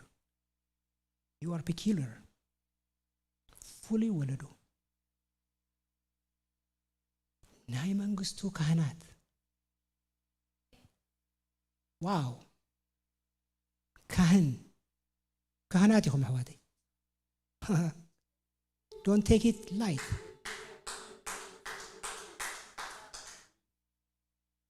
this is not a nonsense thing ካህን ቅዱስ ህዝቢ ጥሪት አምላኽ ጥሪት ነቶም ኣብ ሃገረሰብ ዝዓበዩ ጥሪት ክበሃል ከሎ ጥሪት ማለት በቃ ህይወትካ ተሓልፈላ እግዚአብሔር ካ ጥሪቱ ክገብረና ወዱ ኢየሱስ ክርስቶስ ይሕልፍ ይቦ በቃ ከይበቃ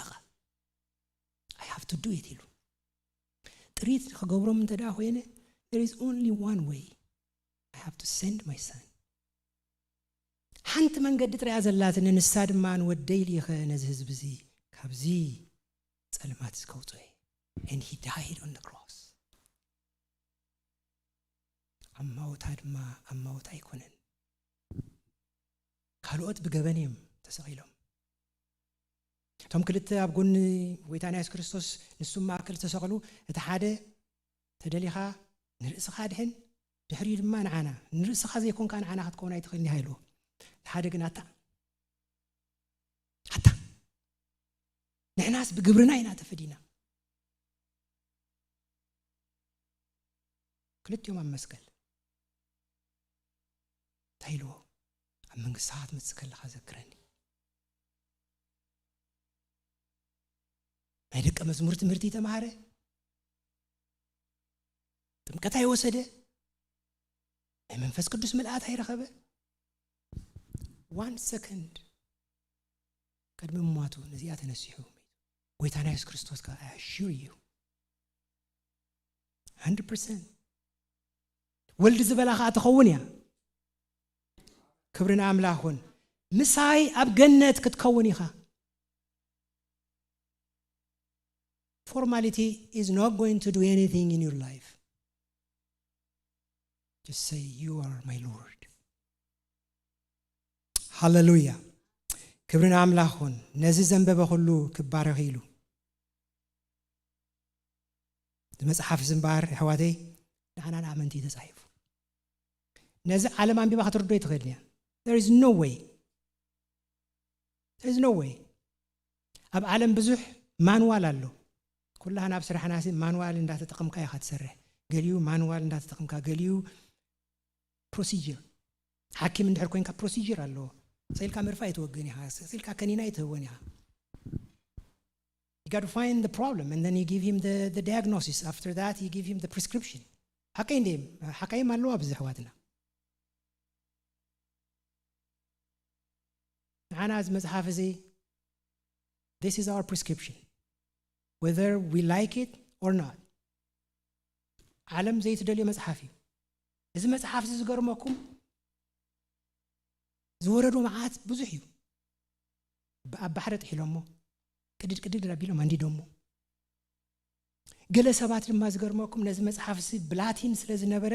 ናብ እንግሊሽ ክትርጉምዎ ክንዴ ዓመት ይወስድሎም መንግስት ሮማ ሒዙ ነዛ መጽሐፍ ያ መን ተርጉም ይልካ ሞት ያትግባካ ስለዚህ ንስኻን መጽሐፍ ቅዱስ ካን በሐንሳብ ክልጥዮም ታሲሮም በሐንሳብ እቲ ዝተርጎመ ታ መጽሐፍ ቅዱስ በሐንሳ ነዲዶም እዚ ቃል እዚ ነዲዱ ንዓና ህይወት ኮይኑ ክብርና አምላኹን ንዓና የተጻሒፉ ንዓና ዝተጻሐፈ መጽሐፍ እዩ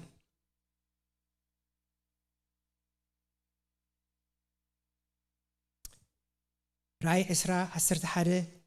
ኣብ ዓቢ ጻዕዳ ዙፋን ተቀመጠ ኻሪኹ ምድርን ሰማይን ካብ ገጹ ሃደሙ ቦታውን አይተረኸበሉም ማስ ጎይታና ኢየሱስ ክርስቶስ ኣብ ዙፋኑ ስለተቀመጠ ቦታ አይተረኸበሉም ዓለም ሰማይ ከዋኽብት ኩሎም ካብ ገጹ ሃደሙ ይዝብለና ካብ ገጽ ምን ካብ ገጽ ክርስቶስ ቦታውን አይተረኸበሉም ሞትን ሲኤሉን ናብ ቀላይ ተደርበዩ game over that's it ተወዲያ ኣብ ዙፋኑ ምስተቀመጠ ጎይታና ኢየሱስ ክርስቶስ ሐዋርያ ዮሐንስ እንታይሉ ሓደ ኣብ ዙፋን ረእኹ ጻዕዳ ዙፋን አውስ ተቀመጠኻ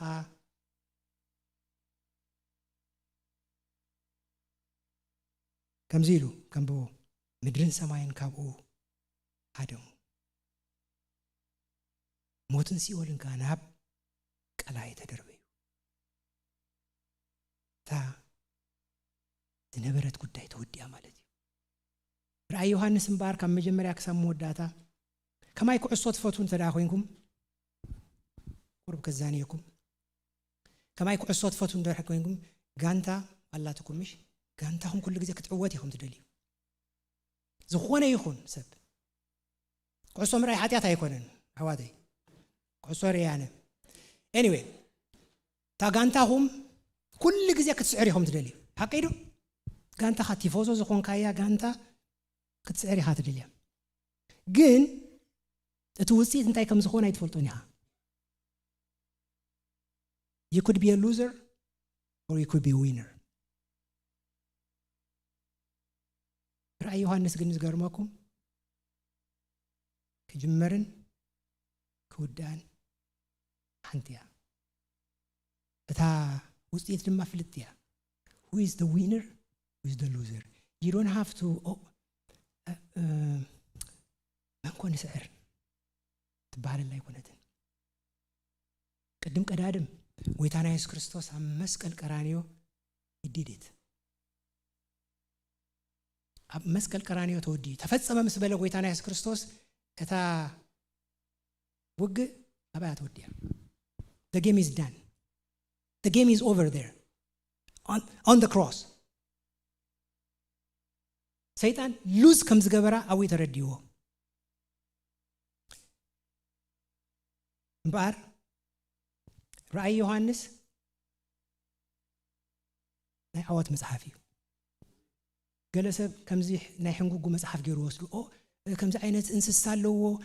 كمزي كمي غيرو خردا اكايو غبلالو غلمل كمي غيري خنبوبو بلسمش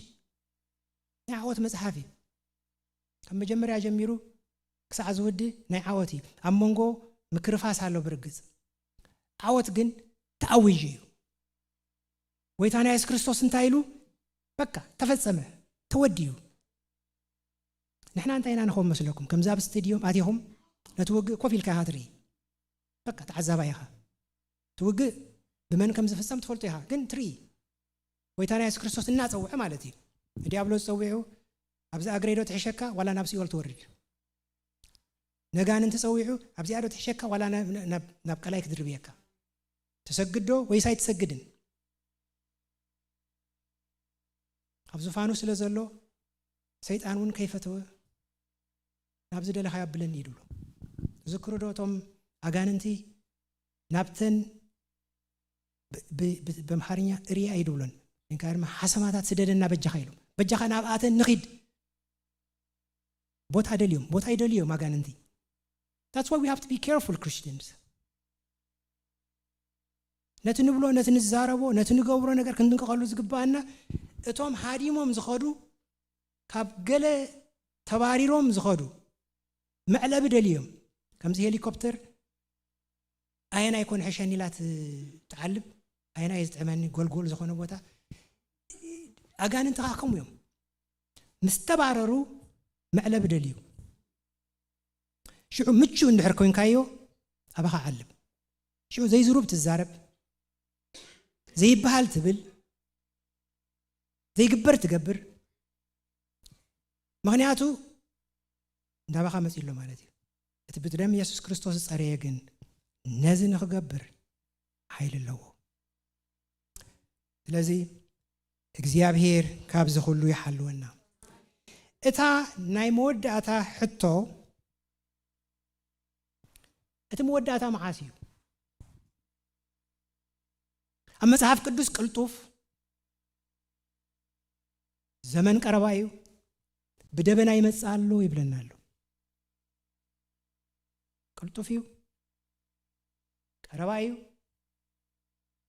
እንሆ ብደበና ይመጻሉ well it has been 2000 years ናይ ብዙሓት ሰባት ሕቶ 2000 ዓመት ገይሩ are you foolish are you dumb are you crazy what are you talking about መሳርሕተይ ዝብልዎ ኮይ ዝደግመልኩም ደለኹ ንገሊዮም ከም ብሎም Jesus is coming and you are crazy you are nonsense ገሊዮም ቶም መጽሐፍ ቅዱስ ፈልጡ what are you talking about 2000 years has been 2000 years 2000 years በደመና ይመጻሉ ዳህራይ መጽሐፍ ቅዱስ ይመጻሉ ይኮድብለሎ ይመጻሉ ይድብለሎ ከመጽኢ ጥራይ ዘይኮነስ ይመጻሉ አብቲ መጽሐፍ ዝብሎ ይመጻሉ he is on his way ይመጽ አሎ አመገዲ ዘሎ በዓሉ ጎይታና ኢየሱስ ክርስቶስን ቀረባ ኢሉዎን ዮሐንስ ዘመን ቀረባ እዩ እትሕቶ ግን ሰባት ሓካቶም እዮም ሮኬትስ ካብ ምድሪ ናብ ሰማይ ከይዳ ዘድልያ ስእልስ ኢላ ዘድልያ ሪሰርች ጌራ ሪኹም ኣለኹም ዘን መንኮራኩር ገለ ቀነጣጢበን ሂዘን ምለሳ ብዛዕባ ወርሒ ብዛዕባ ማርስ ብዛዕባ ገለ ይምለሳ ጎይታና ኢየሱስ ክርስቶስ ይመጽእ ኣሎ ካብ ዝበሃል 2000 ዓመት ብምንታይ ይመጽእ ዘሎ ካብ ሮኬት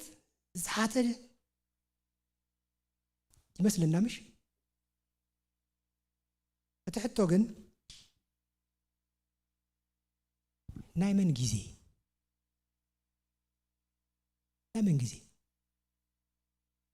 ናይ መን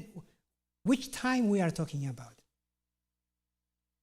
እንታይ አይነት ጊዜ ኢና ንዛረብ ዘለና ናይ መን አቆጣጠራ አነ ሕጂ ሰዓት አላት እንምሽ exactly 12 noon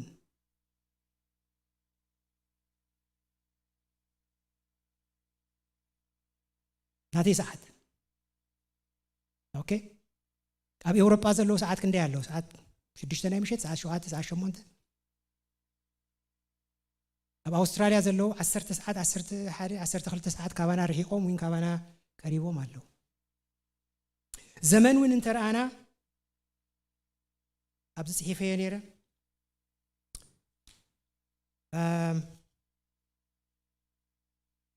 ከበኩም ብዛዕባ ናይ ዘመን አቆጣጽራ በኤውሮፓውያን አቆጣጽራ 2021 ኦክቶበር 3 አለና ምሽ good ተሳሚዕና አለና ደዋላ ከተጋጊ ታይራት ሚልኩም ወዴት ብሉ ኦክቶበር 3 2021 አይሁዳውያን 5782 ትሽሪ ኣብ ዝበሃል ወርሕ ኣለዉ ኣስላም 1443 ሳፋር ዝበሃል ወርሕ ኣለዉ ብግእዝ 2014 መስከረም ኣለና people trying to calculate ሰሚዕና ኢና ምሽ ኢየሱስ ክርስቶስ ብ2012 ክምለስ ተዳሎ በጃኻትኩም ተባይሉ ተአውጁ ፈሽላ ኣብ 2000 ዝከረኒ ኣብ ኮምፒውተር ሰርሕ ነይረ ብቲ ግዜቲ ሓብሽ ኣቕሎት ነይሩ ኮምፒውተራት ድሕሪ 2000 ነታ 2000 ምስ ዞረት ካልእ ቁፅሪ እንደኸዳ ሽዑ እንታይ ተፈሪዩ ሚሳይላት ክትኮስዩ ዘይተደልየ ነገር ክኸውን ይዝዓለም እዚኣ ናብ ምጥፋያ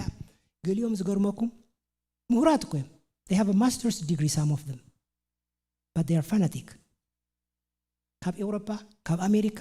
ኣቑሑቶም ጠቕሊሎም ገዞም ሸይጦም ማኪኖም ሸይጦም ናብ ኢየሩሳሌም ከይዶም 2000 ክጽበዩ ጎይታ ክመጽእ እዩ ተባሂሉ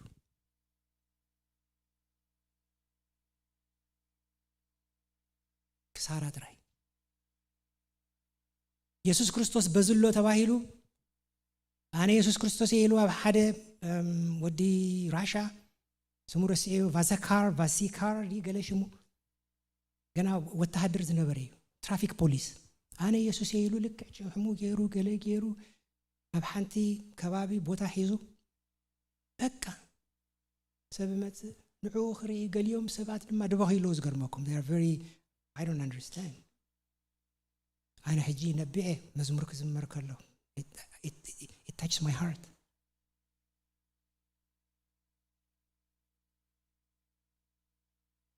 نايمن جزينا نزارب لنا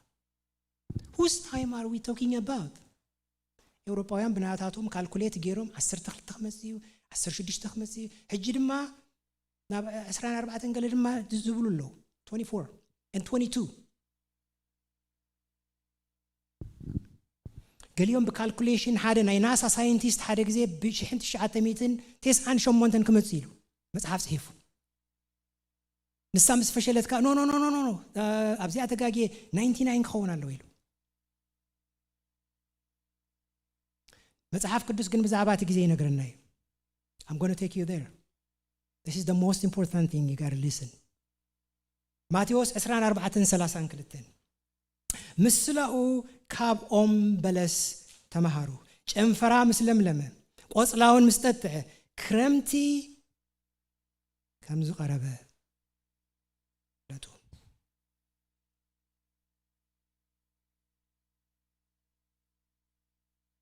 ተሕቲሉ እዚ ክሳዕ ዝኸውን እዚ ወለዶ እዚ ኣይክሓልፍን እዩ ብሓቂ ብለኩም ኣለኹ ሰማይን ምድርን ክሓልፍ እዩ ቃለይ ግን ኣይሓልፍን ራእይ ዮሐንስ 1:8 ኣልፋን ኦሜጋን ኣነ ይብል እቲ ዘሎን እቲ ዝነበረን እቲ ዝመጽእን እግዚአብሔር አምላክ በለስ ብዙሕ ግዜ ይዋቕዓና ኤርትራውያን ሓቂዶ you know why በለስ በዓል ገላዕታ ኢና ንፈልጦ ምሽ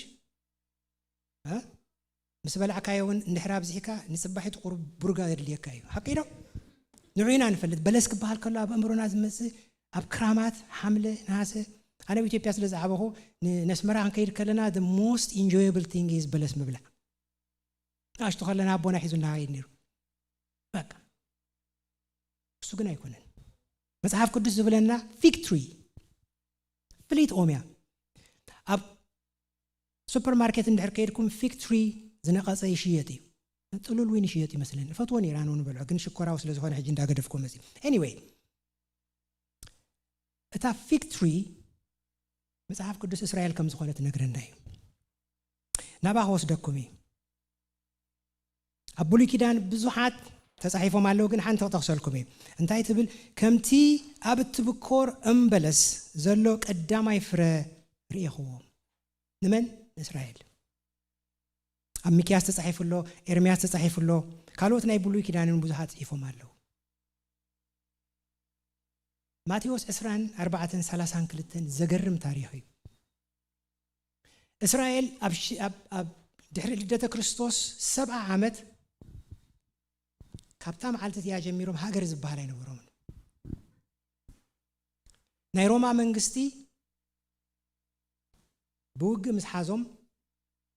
ሓደ እዋን ግን ተጋደልቲ ነታ ሃገር ነፃ ከውፁ ተቃሊሶም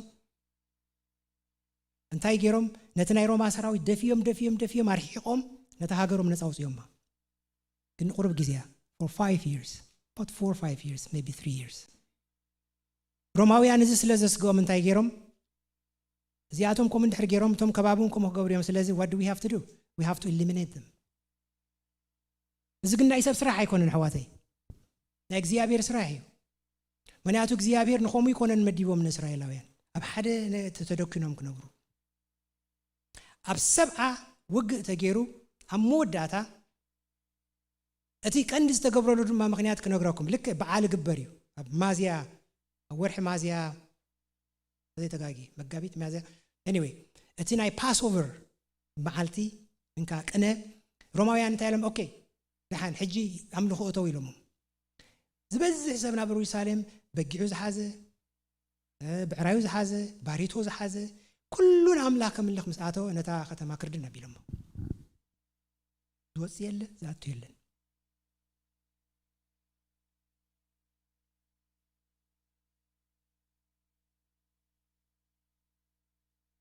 ሽዑ ዝበዝሕ ሰብ መይቱ ኣብ መወዳእታ እቲ ሰራዊቱ እንዳተዳኸመ ስለ ዝኸደ ሮማውያን ነታ ቦታ ሒዞማ ክሕዝዋ ከለዉ ግን ዘስካሕከ እዩ ካብታ መዓልቲ እያ ጀሚሮም እስራኤላውያን ሃገሮም ገዲፎም ናብ ፈቐዳ ጎረባብቲ ሃገራትን ናብ ሃገራት ኤውሮፓን ክክሕዙ ጀሚሮም ጥር ዝብል እስራኤላዊ ተረኸበን ይጋን 70 ዓመት ኣብ 70 ዓመት እግዚአብሔር ነዚ ገይርዎ ክንብል ኣይንኽእል ኢና ግን ሓደ ግዜ እቲ ዝኸውን የሰንብደካ እዩ ቃል እግዚአብሔር ስለ ዝኾነ ግን ኮይኑ ኣብ መወዳእታ ዞም ህዝቢ እዚኦም ፋሕ ምስ በሉ እግዚአብሔር መደብ ገይሩ ኣብ ቃል ኣምላኹ ንረኽቦ ኢና ኢሳይያስ 66 ነንብብ በዚያ ኹዲ ጊዜ ወሲደ በዚያ ኹዲ 66 ቁጽሪ 6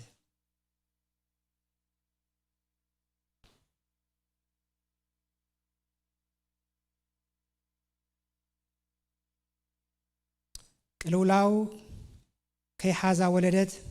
ከይተጻዕረትካ ወለደት ከምዚ ዝበለ መን ሰምዐ ከምዚ ዝበለኸ መን ረአየ ሃገረይ ብሓንቲ መዓልቲ ጽዒራ ሃገር ዶ ብሓንቲ መዓልቲ ጽዒራ ትወልድ እያ ህዝበይ ዶኸ ብሓንቲ ግዜ ይውለድ እዩ ጽዮን ግና ቅልውላው ሓዛ ምስ ሓዛ ብኡ ደቃ ወለደት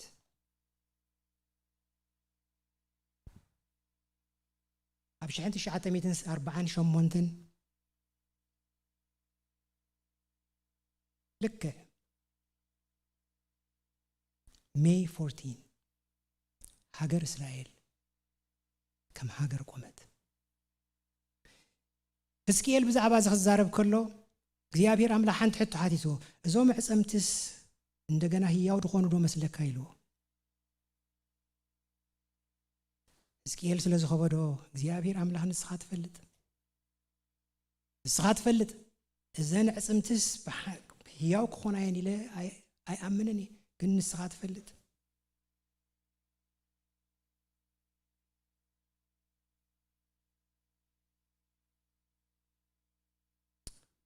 ይገርምን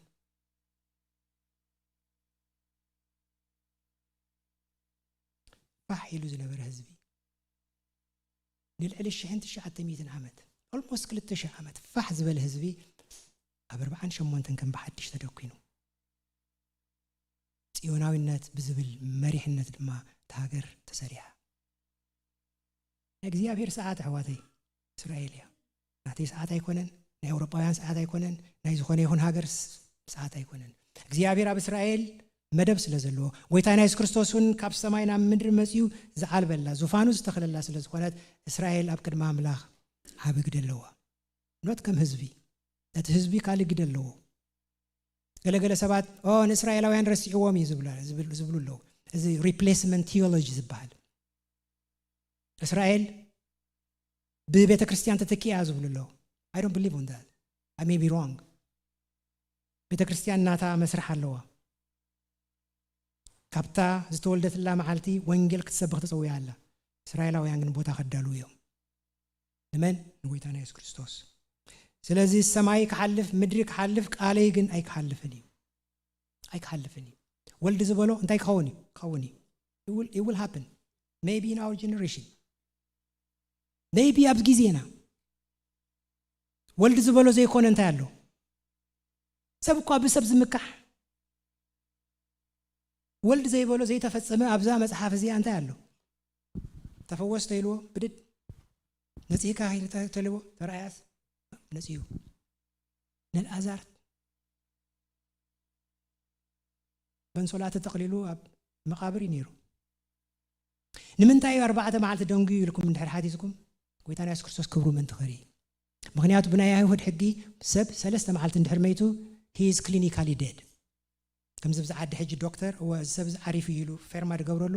ኣይሁዳውያን 3 ዓመት 3 መዓልቲ እንድሕር ገይሩ ሓደ ሰብ he is dead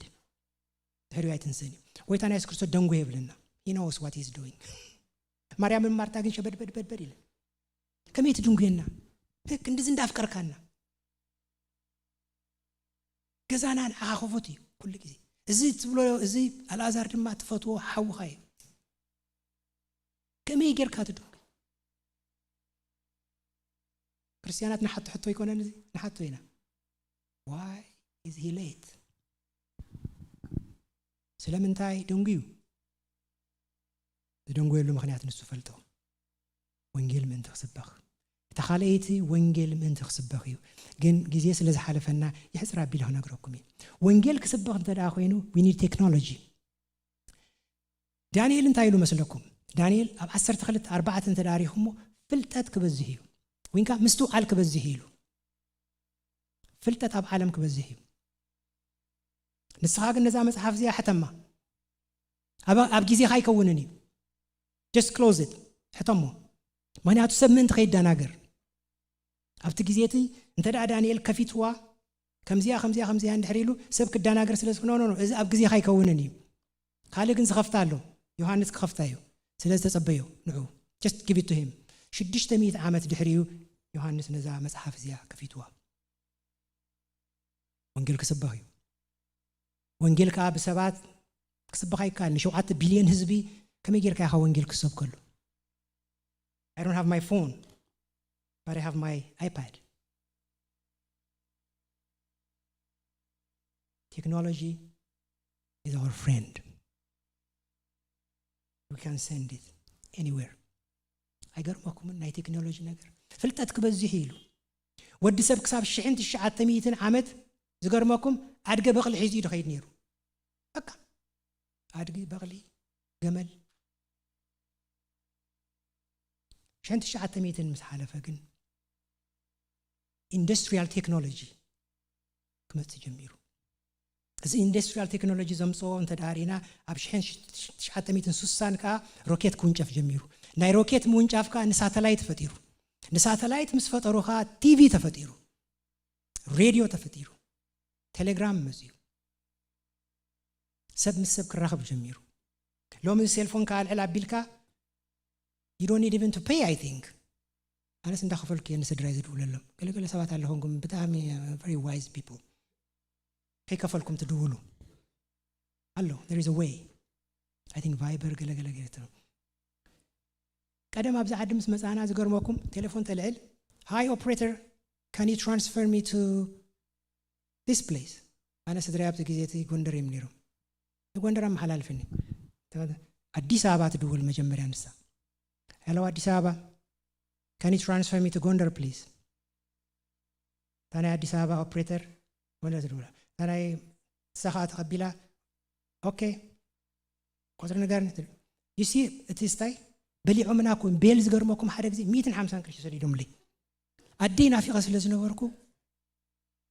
ክብል ንዕል ዳሕራይ ደንጎ የድማ ድውላነ ከምዞም ንፉዓት አይኮንኩም እንድሕር ሒዘ ድማ በቃ ዳሕራይ ቢል ተመጸስ 100 ገለመለን ኣብታ ሚኒመም ዌጅ 100 ገለን ተወሲዳታ ታቀንዛ ሞራይዋ look at technology رايومو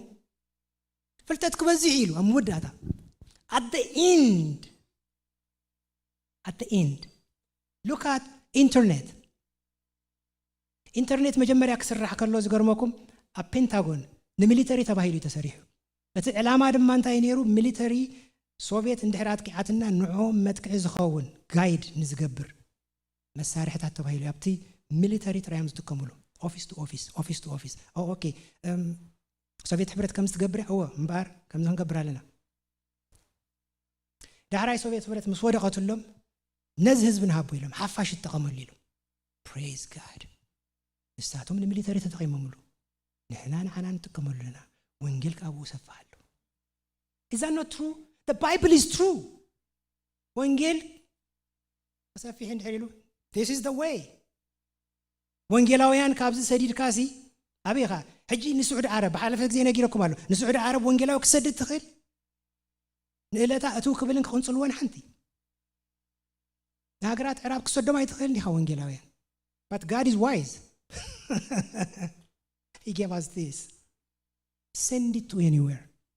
ምናልባት ሰርፍ ክገብር ከሎ ሰብ ኢየሱስ ክርስቶስ ድምፂ ምስ ሰምዐ መድሓኒ ዝምባሪ ብዙሓት ዝቕበሉሉ ዝገርመኩም ኣስላም ብዙሓት በዚ ፍልጠት ክበዝሕ እዩ and this is not the end ዝገርመኩም ሕጂ ዝግበር ዘሎ እንተ ዝነግረኩም ድማ forget it this is nothing now this is nothing ወንጌል ሙሉ ዓለም ክበዝሕ እዩ ወንጌል ሙሉ ዓለም ድማ በዝሕ ኣሎ ዝገርመኩም ኣብ አፍሪካ ኣብ 1900 እንተ ዘይተጋጌ there are about 9 million Christians 9 million እዚ ኻቶም ክርስቲያናት ዝበሃሉ ኣብ ኢትዮጵያ ዘለው ኦርቶዶክስ ኣብ ኤርትራ ዘለው ኦርቶዶክስ they are Christians they are my brother በአብ ወልድ መንፈስ ቅዱስ ዘአምኑ እዮም they are Christians እዚኦም ተጸብጺቦም 9 ሚሊዮን ዝተባሃለሉ ምኽንያት እዚኦም እዮም ካልእ ዝበዝሕ እስላሚ ዝበዝሕ ካልእ ጣዖታት ዘምልኽ ሎሚ the dark planet ወይንካድማ the dark continent ዝብሎ አፍሪካ ልዕሊ 600 ሚሊዮን ክርስቲያናት ኣለዎ born again Hallelujah. Hallelujah. How did it happen? ክሩሴት ክትገብር እንድሕር ኮንካ you need microphone. ن30,000 ሰብ ድምጽ ክትሰምዕ እንድሕር ኮንካ you need technology. You need knowledge. ወንጌል ሕጂ ክርስቲያናት about 2 billion ይባላሉ ኩሉ ሐዊስካ ማለት እዩ ብዘይ ገድስ ናና ስራሕ አይኮነን እሱ መን ይዝድሓነ መን ይዘይድሓነ ብዘይ ገድስ ወንጌል ተሰቢኹሎም አለው ክርስቲያናትም I'm happy with that. I'm happy. ወንጌል ጥራይ ይስማ ናይ ዲሲሽን ነገር ናቱ ጉዳይ ተመስማያ ወንጌል ክስበህ ኩሉ ክሰምዕ ኢሉ 91% ወንጌል ሰሚዕ ኢሉ ይዝባሃል ለው ሕጂ 91% of the people are heard the voice.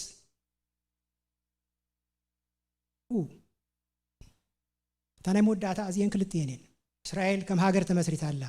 ሃሌሉያ ኣብ ጊዜና ተመስሪታ ምናልባት በአልባ ባዳዊት ኣብ ዕልሚኹም ያተኸውን እስራኤል ተመስሪታ ቆልዑ ነርኩም ትኾኑ ደቂ 2 ዓመት ማማየት ሁሉ ነርኩም ትኾኑ በዓለም ባባዳዊት ኣብቲ ጊዜቲ እስራኤል ክትመስረት ከላ 75 ዓመት ጌራላ 75 ዓመት ጎርዞ ናይ ሰብ ዕድመኸ 89 ሚቲ ካውን ላዲ ከውኒ is Jesus coming? I believe he's coming. ወንጌል ተሰቢኹሎ ይስበኻሎ ሳብ መወዳእታ ጫፍ ምድሪ ክበጽሕ ኢሉሎ በጽሕሎ ጎይታና ኢየሱስ ክርስቶስ እንታይ ኢሉ ቀልጢፈ መጽእ ኣለኹ ነቶም ወንጌል ዘይሰምዑኻ ኳህ ህብል ኣለኹ ድሰምዐ ኣብ ደገ ዝኸፈተለይ ምስኡ ክምሳሕ ምስኡ ክድረሪ ምስኡ ከዓ ክነብር ክድረሪ ዝብል ቃል ተደሪሩ ከይከይድን እዩ he will be with you forever. አቶም ክርስቲያናትካ are you ready? Are you ready? Don't play game. አነ እንደቀይኩም ይዝብሎም don't play game. Jesus may come anytime. ኣብዘይ ሓሰብናዮ ከምኡ ድማ ይልካል ብቕጽበት in the twinkle of an eye. እዛ twinkle of an eye ካልኩሌት ገይሮም ማሲ ናይ ሓንቲ ሰከንድ 10 ክፋል እያ ኣብ 10 እንድሕር መቂልኩም ማለት 1 ሰከንድ ሲ ናታ 1 ሰከንድ ታ እንዲያ ትብል ምሽ ትዊንኪል ኮምፓኒ ግን ካባት ነስ ያይሎማ አገርሞኩም ካባት ነስ ማለት ቋሕሰም እቲ ዘገርም ታ ቋሕሰም ሲ ኩሉ ያትገብር እዚ ባዲ ካለ ባዲ ለብስ እቲ ኬሚስትሪ ቁርብት ፈልጡ እንድሕር ኮይን ኬሚስትሪ ሲ physical and chemical change ይባላሉ the physical change and the chemical change at the same time ይኸውን the physical change ቀዲድካዮ ሲ ክትመልሶ ትኽእል ኢኻ እቲ chemical change ግን ሕብሩ ቀይር እዩ ንሕና ድማ we are going to be changed physically chemically ዘይመውት ስጋ ክርስቶስ ዝመስል ስጋ ክለብስ እዩ ሃሌሉያ አሜን ዶ ክብርና አምላኹን ክለብስ እዩ እቲ ፊዚካል ቼንጅ ኩላህና ቁመትና ሓደ መልክዕና ሓደ አተሐሳስባና ሓደ አካይዳና ሓደ ሓንቲ በቃ ከምዛ በመቀስ ጽቡቅ ጌርካ ዝቆረስካ ሓንሳ መቀስ ቆይ ጋጊካ እዩ ጎይታ ከመይ ገይሩ ቆርጠና ይብል ከለሁ ቀትልና ማለት አይኮንም እንከማ ገይሩ አሬና እዩ just the shape will be the same we will be the same people the same color ገለገለ ሰባት oh no the color is not going to be changed no forget it ጎይታና ኢየሱስ ክርስቶስ በቃሉ እንድሕሪሉ ንዓይ ክትመስሉ ይኹም እንድሕሪሉ ንዑይና ንመስል what's the color I don't really care ዛዘላትኒ ከለር ተሂብኒ thank God እንተቀይሩ thank God he is God by the way ክንልወጥና ንዑ ክንመስልና ከምዚልና ይነብርኒና አሕዋተይ ከምዚ ዓለም ከምዚ ኮይና አይክትነብርን ያ ንዓና ተስፋ አለና ኣብ ሃገርና ዘሎ ጸገም እግዚአብሔር ቃልዩ ኣብ ኢትዮጵያ ዘሎ ጸገም ቃልዩ እግዚአብሔር ይቃልዩ ሃሌሉያ he is God he can do it ምክንያቱ ሓው ኣብ ሓው ክጭክን ጉቡ አይኮነን መጽሐፍ ቅዱሳዊ አይኮነን ክርሕርሕ ይዝግበው ዓለም ተናዊጻላ ዓለም ትሕቆን ያዘላ ዝገርመኩም ከምዚ አልባ ዝሕቆን ኣብ ሃገረሰብ ሪኹም ኣለኹም ኣነ ከይደ ስለ ዝነበርቱ ሻዕት ወርሒ ገይረለዎ ሃገረሰብ ከይደ I like it ብዙሕ ነገር ተማሂረ ኣብ ስብከተ ይውን ሕውሶ why I learned so much ኣብቲ ገጠር ትመሃሩ ብዙሕ እዩ ኣልባ ክሕቆን ከሎ ተሓቆይኑ ከምዚ ይሓቁኖምሽ ዘድክም እዩ መወዳእታ ግን ተስሞት ዓለም ትሕቆን ኣላ ትሕቆን ዘላ ስለምንታይ መስለኩም ዓለም ሃንድል ክትገብር ኣይትኽእል እያ ዳይር ሕጂ መንግስትታት ነዚ ዘሎ ነገር ሃንድል ክገብሩ ይክእሉም there is no way እዚ ኩሉ ኣፅዋር ኣብ ዓለም ዘሎ ኣብ ሓደ ስታይ ይርኢ ነይረ እዚ ዘሎ ኣፅዋር እንድሕር ተተኩስ ኢሎም ንዓለም 6 ግዜ ክጥፋእ ይኽእል እዩ ሓንሳ ጥራይ ዘይኮነስ እንደገና መሬት ትበሃል እንድሕር ተሰሪሓ 6 ግዜ ከጥፋእ ዝኽእል ኣፅዋር የተዋዲዱ ዘሎ ዓለም ተስፋ ይብለን ዳይር ሕጂ ናይ ዓለም ተስፋ ተወዲ እዩ ተስፋና ክርስቶስ እዩ when he comes he's going to make it everything right it will be wonderful ክብርና አምላኹን በዚ ንተሓጎስ በዚ ንጸናና ክርስቶስ ክምለስ እዩ he will come again ወልድ ኣይሕሱኒ ወልድ ዝበላ ክትከውን እያ ኣብ ዕድሜና ክኸውን ተስፋ ኣለኒ ክብርና አምላኹን ካብቶም ብኡ ዝኣምኑ ሰብ እየ ድማነ ኣብ ጊዜ ኣብ ዕድመይ ኣብዚ ዕድመ እዚ እግዚአብሔር ንወዱ ንጎይታና ኢየሱስ ክርስቶስ ኣርክብ መርዓትካ ውሰድ ክብሎ እዩ ኣሕዋተይ whether we like it or not ቤተ ክርስቲያን ክትስለም እያ ዋይ መርዓው መጽእ ስለ ዘሎ ምክንያቱ መርዓውና መጽእ መርዓት ከይተዳለወት ኣይትጸንሕን እያ በፍጹም መርዓውሲ ዘይተዳለወት መርዓት ክወስድ ኣይመጽእን ስለምንታይ እዩ ከይተዳለወት ዘይመጽእ ምክንያቱ ብቕዕቲ ኮይና ክረኽባ ኣለዎ ኣወዳተይ ኣዋልደይ ዓበይቲ ንኣሽቱ መንፈስ ቅዱስ ክመሎም ይልሉ ሓቀይዶ ረኣይ ክንርኢና ትንቢት ክህሉ እዩ ናይ ሓሶት ትንቢት ኣይኮንኩን ዝብል ዘለኹ ትንቢት ክመጽእ እዩ ሓቀኛ ትንቢት ሓቀኛ ወንጌል ክስበኽ እዩ ጎይታና ኢየሱስ ክርስቶስ ደባኽ ክብል እዩ ታዊኹ ከሎ ጎይታ አንተ መርዓተይ ባኽ ወስድ ይድብል ዘሎ ኮሙንዲ ሰብኮ ተናፍቕ ኢኻ ምሽ መርዖ ክትዳሎ ከለኻ ምን ያጣ ትፈትዋ ጋል ኣብ ጎንኻ ክትከውን እዛ ሓዲግዋ ዝኸደ ቤተ ክርስቲያን እናተሳቀየት ሰይጣን ከም ድላዩ እናነድሃ እንዳተቀጥቀጠት ከመይሉትም ክብል ኣብኡ ኮይኑ እኮ የማልዳሉ ጎይታ ኣምላኸይ በጃኻ ነዛ መርዓት እዚኣ ንመንፈስ ቅዱስ ልምነሉ ኣዳልወለይ በጃኻ ትዳልወለይ እዛ ቤተ ክርስቲያን እዚኣ ክወስዳ ምእንቲ ወቂባ ክሪያ ምእንቲ ቤተ ክርስቲያን ከምዚ ኣይክትኸውንን እያ ብርሃን ሰማይ is not going to be the same ከምዚ ኣይክንከውንን ኢና ከምዚ ኣይክንከውንን ኢና መንፈስ ቅዱስ ባዕሉ እንተ ፈቲና ክንከፍተሉ ለና እዚ ፈቲና ግን ጥሒሱ ኻቲ ነቶም ዝቕብኡ ቀቦም እዩ ወንጌል ክስበኽ እዩ እዛ ቤተ ክርስቲያን ከዓ ላዕሊ ክድይብ እያ ክብርና አምላኹን ኩላና አንተ ስሙን ጸልይ ሃሌሉያ ኦ መንፈስ ቅዱስ ክብርን ስምካ ይሁን ሃሌሉያ አመስገን ወጌታ ክብር ምስጋና ንዓኻ ይሁን ወሰማያዊ አቦ ዝመስለካ የለን አብይኻ ወጌታ ወኢየሱስ ታመርዓትን ትመንፈስን ንዓይብሉ ለው ንሕናውን ሰምዐ ዘበለ ኩሉ እንታይ ይበል ማራናታ አሜን ጎይታ ኢየሱስ ክርስቶስና ሰምዐ ዘበለ ኩሉ ትሰምዑን ዘለኹም ማራናታ እስክበሉ ብሓንሳብ ማራናታ ቶም ናይ ቀደም ክርስቲያናትኩም እዮም ዝብሉ ነይሮም ክራኸቡ ከለዉ ከምዚ ንሕና ሰላም ንበሃሎ ማራናታ ስለምንታይ መስለኩም ክመጽእ ስለ ዝበሎ ምጽበይዎ ስለ ዝነበሩ ማራናታ ሃሌሉያ ጎይታ ኢየሱስ ክርስቶስ ተሎ ንዓ ክብርን ምስጋናን ዕብየትን ኩሉ ንዓኻ ይኹን ጎይታ ርዳና ወሰማያዊ አቦ ደግፈና ሃሌሉያ በስም ኢየሱስ አሜን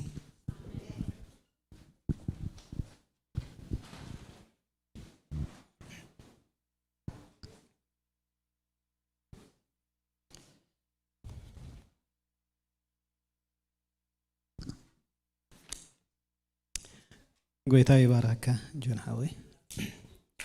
ክብርና አምላክ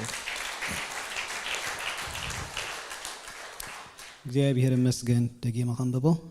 እትቀልጢፉ ክኸውን ዘለዎ ንባሮቱ ምእንቲ ከሪኦም ኢሉ አምላክ ዝሃቦ ናይ ኢየሱስ ክርስቶስ ራእይ بيد ملاك لي إخوان قال نباريو يوحنا سارايو نسون قال أملاخ نمسكر يسوع كريستوسن نتزرعيو زبلا كل مسكير الله الزمن كربايمو تنزقال تنبيت الززان ببن تم سمعون نتأو تصحيف زلون زحلوه بصان يمي بلنا زيابير مسجن كبرنا أملاخ يخون هاللويا اسكي زيابير مسجن كرمنا متن بهتم حلافي حدشتي زمزخم سلام كنبلكم لما أنت حدشت زمزخم اندحر لهم زيابير مسجن اسكي كابزل لخي تسمو كنريكم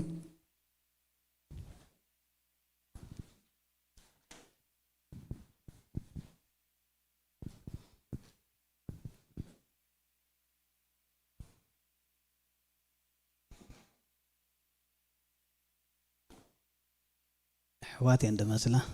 كورنا عملاق يخون ايشي شمك من قبل سارون بركات كابي متصخي سارون كابالي سابا ويتاي بارك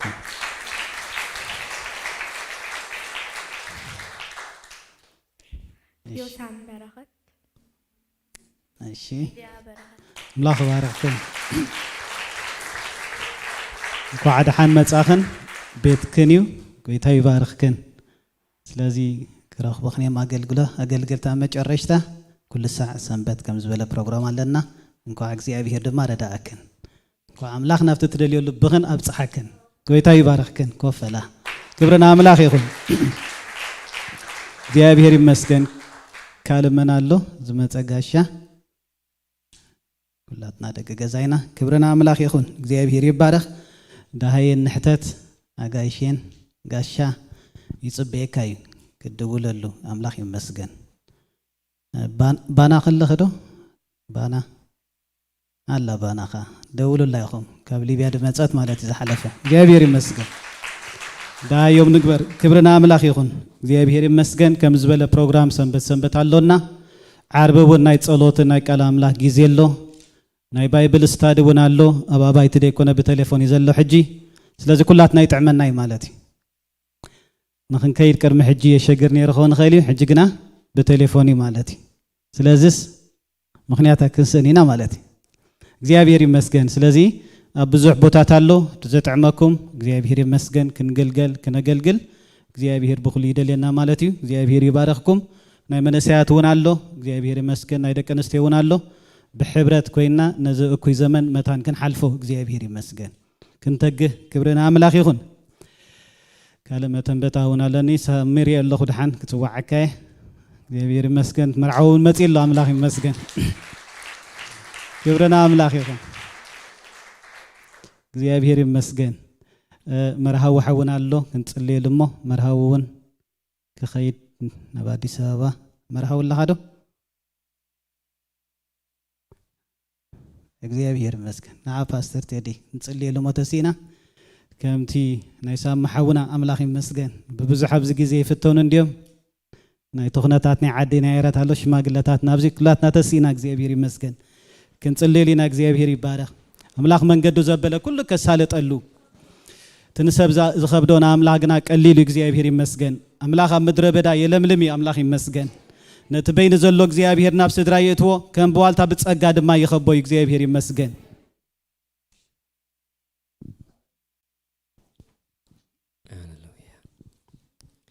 እግዚአብሔር አቦና ነመስክነካለና ጎይታ ስለ ምሕረትካ ስለ ዝዋዓልና የኩሉ ዕለቱን እግዚአብሔር ክብርን በካለና እጅ ድማ እግዚአብሔር አምላኸይ ስለ ሐውና መርሃውን እግዚአብሔር አምላኽ ኣብ ቅድሚኻ ንጽልያለና በሐቂ እቲ ሰበይቲ ዝረክብ ካብ እግዚአብሔር መጎስ ይረክብ ከም ዝበለ ቃልካ ኣብ ቅድሚ ሓፍትና መጎስ ስለ ዝረኸበ ኣብ ቅድሚኻ እውን መጎስ ስለ ዝረኸበ እግዚአብሔር በዝውን ነመስክነካ ሕጂኻ እግዚአብሔር አምላኽ ንመንገዱ ዘበለ ኩሉ ንዓኻ ሓሊፍና ንህበካ ወአምላኽ ጎደሉ ዘበለ ንስኻ ክትምልእ መንገዱ ዘበለ ንስኻ ክትሓልፍ ከምዚ ተሐጉሱ እግዚአብሔር አምላኽ ተዳሊዎ ዘሎ ከምኡ ድማ በሐጎስ እግዚአብሔር ክምለሰና እግዚአብሔር መንገዱ ዘበለ ሁሉ ከተቀናዓሉ ጎይታ ንጽልያለና ወአምላኽ ኣብ ጎደለታቱን በህልውናኻ ንስኻ ክትመልእ እግዚአብሔር ንጽልያለና እግዚአብሔር አምላኸይ ንስኻ ዘለኻየ ውራይ ይጥዕም ንስኻ ዘለኻየ ውራይ ይቀንዕ ንስኻ ዘለኻየ ውራይ እግዚአብሔር ሙሉእ ይዝኸውን እሞ بهلونا خان እግዚአብሔር ንጎደሎ ክትመልእ ጎይታ ንጸልይ መንገዱ ዘመኑ ኩሉ ንስኻ ሓለፎ ነታ ትጽብየ ዘላ እግዚአብሔር አምላኽ ሕጽይቱን ንዓኻ ሓሊፍና ንበካለና እግዚአብሔር ብኩሉ ክትረድኦም ክትድግፎም እግዚአብሔር አምላኻይ ፍቃድካ ዘብለን ንምግባር ኃይልን ጸጋን ክትቦም ንዓኻ ሓሊፍና ንበካ እግዚአብሔር ስለሰማዕኻና ተመስገን መንገዱ ኩሉ ባረኽ እግዚአብሔር አምላኽ ኣብዚ ቤት ዝወን ድምጽ መርዓትን መርዓውን ኣብዛሐልና በጎይታ በኢየሱስ ክርስቶስ ያው ስም አሜን እግዚአብሔር ባርካ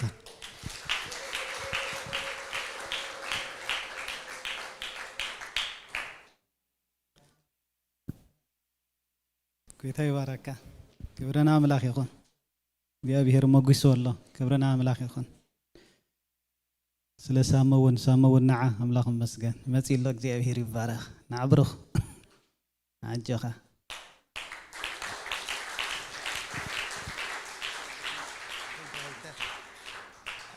عدم يصحفنا نمو دحن كمين يروح نبلك عند عدمنا هاليلويا يسوع قويتاي امين هاليلويا املاخنا هياو اما صحاف قدوس زغرمن ነገር ሓደ እንታይ ያለሲ ተስፋ ወይ ድማ ፕሮሚስ ድባል ንክርስቲያን የብሉን ሕጂ ኩሉ ኣብ መስቀል ተፈጸመ ሆይኒ ሕጂ ሓንቲ ተስፋ እንታይ ጥራሕ ደላ كم زخنا مهارة أنا زتبارك تسفنا يسوع كريستوس كمل استرح أتوم لزقال زي سمعوا لزقال زي زعمنوا أورد انتيو حج اختبارك تصبيركم كمسي بركاتكم لكم الله بركاتكم الصوم بركاتكم آمين هاليلويا كبرنا أملاك يكون زنبرنا دوزة بلنا بهوات تنقساسنا سلام وحقوس ذهبنا حنسف بزيك ير بزي لوقت فقر زفكرنا يسوع شو يبارك هذا ما عاد سنايس لزغور اللي ديكونس ام مسقز تود علي بكريستوس خبرك سلازخونك اوريدي بغويتا حقوس علني بخوم ازتو عبنا حقوس املا سلازلو امين قال سلازخوني يكونن قال نخون كل غزي بكريستوس كام نخون جميل كل ነገር أوانا تفتصمي قويتا يمسكن سلا نفس وقفكم እግዚአብሔር يمسكن الله بصلوت زحقزكمني زمعركمني زمخركمني زصنانعكمني فاينانشال زحقزكمني بزي لوط فقري عديتات كل غزي بزعبا يصلهم يمسكن الله قويتا يباركم هاليلويا كل جزء خزارو كل خون بعتي زمزاني أوشتي حدا نجار الله نجزي أبير فقر راح يزله لنفسه كف سب على إلى أيري أني أتواري ديري أني نفسه كف يخبركم يفتوكم يجزي أبير يواركم I love you always hallelujah آمين يجزي أبير ردي إن دم حجيل ومعدي قال كنان تمرئ مزيل لهم والتي قويت عرديت بقطامي بعد بيتك مش كاج اغاش ስለዘለው ወቸም ስራሕ ይዛል ኣብ ገዛ ማለት ግን ኣነ መጽእ ኣለሁ قويت عرديና ናይ እግዚአብሔር ረድኤት ቃል እግዚአብሔር ከም ዝብሎ ፍጹም ውህበት ሙሉእ ዝኾነ በረኸት ካብ ምንታይ እዩ ካብዚ ምድሪ ከይትጽበዩ ዳዊት ኣብዚ ሰሎሞን ኣብዚ ምድሪ ዘይኮኖ ነገር የለን ዘይኮኖ ነገር የለን ኩሉ ፍልጠታት ኩሉ ሀብትታት ኩሉ ሳይንቲስትስ ክበጽሖ ዘይካሉ ኩሉ ዋላ ባዮሎጂስት ዲዩ ቦታኒስት ዲዩ ደሎ ፍልጠታት ኩሉ ነይሮ ኩሉ ኮንቲነቲ ኩሉ ኸኣኒ በጽሕዎስ ኣይጸገበን ከማል እዝኒ ምስማዕ ኣይጸግምን ዓይኒ ምራይ ግን تحت ፀሓይ ዘሎ ናንሰንስ ስለዝኾነ ልዕሊ ፀሓይ ዝኾነ እግዚአብሔር ረኺብና ኢና ቦን ተሓጎስ አሜን ብጎይታ ባህ ይብለን ደላነ ሃሌሉያ ገና ከፍጻነተ ዝሰበክኮ ዘገልገልኮ አምላክ ሕጁን ሓድሽ አይኮነናይ ገለሰብ መስተመርዓው ሓድሽ ነገር ይሱ አነ ግን ለውጥ አይተራእን ኦሬዲ አፍታ ሓጎስ የትነብር ዘሎ አፍታ ሓጎስ ክትነብር ተጸኒ ሓድሽ ነገር የለም አፍታ ፀሓይ ሓድሽ ነገር ኤክስፔክት ክትገብሩ በክርስቶስ ሰማያዊ ህይወት የትነብር ዘሎ ሆጅ ስለዚህ ሓድሽ ነገር የለም ከምት ናይ ቀደም ወንጌል ክሰብኽ የተወደ ሓድሽ ነገር የለን ጎይታ ይባርኩም ቴንክ ዩ እናበዛሕና እናገዛእና እናደመቕና ንኽንከይድ ንድሕሪት የለን ኣሜን ናይ እግዚኣብሔር ክብረኽ ግለፂ ሓይሊ ጸልማት ክፈርስ እዩ እንዳዘመርና እንዳጸለና ኣብ ሰማያት ዝኣሰረ ዝኾነ ይኹን ሓይሊ እንዳፍረስና ክንከይድ ኢና እናዘመርና ክብሪ እግዚኣብሔር ግለፂ እዩ እናጸለና ሓይሊ ኣምላኽ ክፈስስ እዩ ኣርዑታት ክስበር እዩ ሰባት እናረኣዩ ወንጌል እንዳተሰብከ ብንብዓት ጎይታ ክቕበሉ እዮም ዝተኣስሩ ክፍትሑ እዮም መናፍስቲ ኣብዚ ዓለም እናረኣዩ ብዙሓት ኣብ ጸልማት ኣብ ኣጋንቲ ኣብ ኣልኮሆል ዝተኣስሩ ክፍትሑ እዮም መንእስያት ናብ ወንጌል ክመፁ እዮም ጸልማት ዝሰርሑ ሓይልታት ክፈርስ እዩ መናፍስታዊ ጥንቆላዊ ሓይሊ ኣብ ሰማያት ዝኣስር እናፈረሰ መንግስቲ ዲያብሎስ እናተሳዕረት መንግስቲ እግዚኣብሔር እናበዝሕት ትከይድ እያ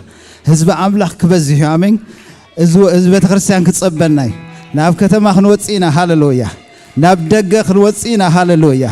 እስር ቤታት ዘሎ ክንከዶ ኢና ሃሌሉያ ኣብ እስር ቤት ዘሎ መቑሕ ክፈርስ እዩ ወንጌል ክንሰብኽ ኢና ብዙሓት ክፍትሑ እዮም ካብ ኣልኮል ክፍትሑ እዮም ካብ ድራግ ነፃ ክወፁ እዮም ካብ ሓሽሻት ዝተፈላለየ ማእሰርቲ ክፍትሑ እዮም መናፍስታዊ ሓይልታት እናፈረሰ ኣብ ኣካል ክርስቶስ ጥበብን ምስጢራትን እናተገልጸ ብዙሓት ክፈስሱ እዮም ሃሌሉያ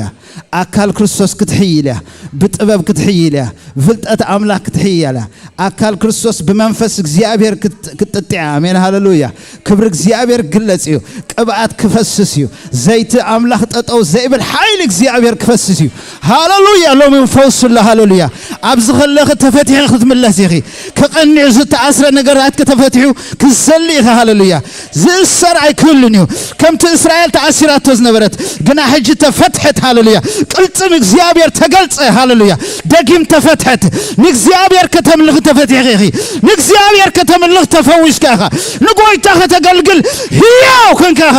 ሞትካን ዝነበርካ ህይወት ኣባኸሎ ተኣሲርካ ዝነበርካ ተፈቲኻ ኢኻ ናይ እግዚኣብሔር ክብሪ ምስ ተገልጸ ሓይሊ እግዚአብሔር ምስ ተፈትሐ ኣርዑታት ምስ ተሰብረ ጠጠው ዝብል ነገር የልቦን ሓይሊ ጸልማት ተበተነ ሃሌሉያ ፈረሰ ሃሌሉያ ካብቲ ቅብዝ ተላዕለ በልዎ ሃሌሉያ ካብቲ ቅብዝ ተላዕለ ኣርዑት ፈረሰ ኣርዑት ተሰብረ ኣርዑት ተሰብረ ኣርዑት ተሰብረ ኣርዑት ተሰብረ ተሰብረ ተሰብረ ተሰብረ ጎቢጡ ዝመፀ ቀኒዑ ክምለስ እዩ ጎቢጡ ዝመፀ ቀኒዑ ክምለስ እዩ ጎቢጡ ዝመፀ ቀኒዑ ክምለስ እዩ እናነበዐ ዝመፀ እናዘለለ እንዳተሓጎሰ ክምለስ እዩ ዝተኣስረ ተፈቲሑ ክምለስ እዩ ሰንሰለት ተበንጠሰ ሰንሰለት ተበንጠሰ ሰንሰለት ራይት ናው ሕጂ በኢየሱስ ክርስቶስ ስም ሰንሰለት ተበንጠሰ ሕቶታት መልስ ረኸበ ሕቶታት መልስ ረኸበ ሃሌሉያ ሃሌሉያ መንግስት ዲያብሎስ ፈረሰ ፈረሰ ፈረሰ ፈረሰ ፈረሰ ፈረሰ ፈረሰ ሃሌሉያ ፈረሰ በምስጋና ፈረሰ በውሃታ ፈረሰ ዝሩዋ በምስጋና እና ዞርካ ይኸለኸ ፈውስ ሆነ እና ዞርክ ይኸለኸ አነወ ያሪኮ አነወ ሕጂ አነወ ፈረሰ በኢየሱስ ክርስቶስ ስም ክዳው ክትብሊኻ ክዘሊኻ ሃሌሉያ ከምንቦሳ ክትዘልሊኻ ሃሌሉያ ምዝላል ኮነ ምዝማር ኮነ ድምፂ እልልታ ኮነ ድምፅ ወቃዕታ ኮነ ወቃዕታ ኮነ ናይ እግዚአብሔር ቅባት ፈሰሰ ናይ እግዚአብሔር ቅባት ሃሌሉያ ሃሌሉያ ሻኮራ ማሃዲያ ማንቶላ ማሳታ መንፈስ ፈሰሰ ጠጣው ዘይብል ናይ እግዚአብሔር ኃይሊ ናይ እግዚአብሔር ኃይሊ ናይ እግዚአብሔር ኃይሊ ናይ እግዚአብሔር ኃይሊ አውሻጠኺ አጻጽምትኻ ሃሌሉያ አብችማውትኻ አውሻጠኺ ሃሌሉያ ቤትክ ናይ እግዚአብሔር ክብር ሆነ ህላውነት እግዚአብሔር ዝግለጸሉ አጋንንቱ ጠጣው ዘይብሉሉ ደይብሉሉ ሃሌሉያ ዘይብሉሉ ኃይል ጸልማት ደው ዘይብሉሉ ክብር እግዚአብሔር ኮነ ሕጂ ኮነ በኢየሱስ ክርስቶስ ኮነ አጽሚ ምስ አጽሚ ገጠመ ጅማት ምስ ጅማት ገጠመ ኃይል እግዚአብሔር ፈሰሰ አነ አይፈልጥን ግን እግዚአብሔር ቃሉ ምስተዛረበ ሕዝቅኤል ቃሉ ምስተዛረበ ደድህርት ቃል መንፈስ መጸ ደድህርት ቃል ኃይል መጸ ደድህርት ቃል ናይ እግዚአብሔር ክብር መጸ አጽሚ ምስ አጽሚ ጅማት ምስ ጅማት አቢ ሰራዊት ኮነ ብርቱ ሰራዊት ኮነ ኃያል ሰራዊት ኮነ ዘይናወ ሰራዊት ኮነ ማንዳራ ማዶላ መንፈስ ቅዱስ መንፈስ ቅዱስ ሃሌሉያ መንፈስ ቅዱስ ሃሌሉያ መንፈስ ቅዱስ ሃሌሉያ መንፈስ ቅዱስ ሃሌሉያ ዘይግመት በዝና ተባለ በዝመጸ በትና ተባለ በዝመጸ ናይ እግዚአብሔር ክብሪ በትና ተገመተ በን እግዚአብሔር መጸ ሃሌሉያ መጸ መጸ መጸ መጸ ሃሌሉያ መጸ ዝዶ ዘአክባብ ክሕዞ ዘይክል ኃይሊ እዚ አትሞስፌር ክሕዞ ዘይክል ኃይሊ ናበደባባይ ዘውጽ ኃይሊ እግዚአብሔር ካበርባዕት ኹርና ዘውጽ ንከተማ ዘጥለቅለ ሓው እግዚአብሔር ንከተማ ቶሮንቶ ዘጥለቅለ ኃይሊ እግዚአብሔር ንከተማ ቶሮንቶ ዝልውጥ ኃይሊ እግዚአብሔር ንከተማ ቶሮንቶ ኃይሊ ዝልውጥ ኃይሊ እግዚአብሔር አበደባባያት ኃይሊ እግዚአብሔር አብ ከተማታት ኃይሊ እግዚአብሔር አውሻጥ ኃይሊ እግዚአብሔር ኃይሊ እግዚአብሔር ኃይሊ እግዚአብሔር ኃይሊ እግዚአብሔር ሃሌሉያ መንፈስ ዝመጽግን ኃይል ክትቀበል ይኹም ሃሌሉያ ዳይናሞ ክትቀበል ይኹም ዳይናሞ ክትቀበል ይኹም ሃሌሉያ ናብ ኩሉ ከተማታት ክትከዱ ሃሌሉያ ኃይሊ ሃሌሉያ ኃይል እግዚአብሔር መጸ ኃይል እግዚአብሔር መጸ كم قدم أقلقلوت كم قدم أيكوني هاللويا هيوت كم نك قدم أيكوني هاللويا سرح كم نك قدم أيكوني you are spiritually blessed financially blessed emotionally blessed everywhere you are blessed hallelujah أبزخد كايوهت كبروه داو كم زنبر كل بروه أبز تزارب كايو بروه كان أفريقيا على أبزوت أبروه هاللويا أبز أتغيه هوسبيتال بروه هاللويا أبز سربيت كتكو أنجيل كسبه بروه أبز رجت كايو بروه هاللويا أبز تفاتح بيت زبعتي عن عرقي برو أبز تبلاشو علت أبز تبلاشو جنريشن عتيقا برو هاللويا نبرغتي خاصة هاللويا أبراهام نسخة برغت راح يقول نبرغت هاللويا you are for a blessing أب نبرغت بزغت ما زله عاولكم سكا وجوا أب تورنتو زله نبرغت هاللويا نفوسي هاللويا نعوت زله نصلوا زله I am here for influence هاللويا نبرغت نمنفسها وصلوا بوانجيل صلوا بمدحال بو صلوا هاللويا بكريستوس يسوع هاللويا يسوع كريستوس انتاي هاللويا غويتاي هاللويا غويتاي هاللويا غويتاي هاللويا هاللويا هاللويا هاللويا هاللويا هاللويا Hallelujah, the Lord I worship. He is great. Hallelujah. He is working. He is alive. He will not ስለዚህ ሞተ እኮ አይተሰረለ ኢየሱስ ስለዚህ ሞተ ተንቀሳቀስ ለኸስለ ምክንያቱ ኃይሉ ሞት ስለዚህ ሰዓረ ሃሌሉያ መሐመድ አብሲኦል አሎ መሐመድ አህባሁ ለመሐመድ አመሬት አሎ ክርስቲና አመሬት አሎ ቡድሃ አመሬት አሎ ኢየሱስ ግን አብየማን አምላክ ይደሎ ስለዘሎ ህያው ስለዝኾነ ይሰርሓሎ ስለዘሎ ተፈውስክለኺ ስለዘሎ ትትንሳለኻ ህያው ስለዝኾነ ስለዚህ ሞት ሃሌሉያ my God is alive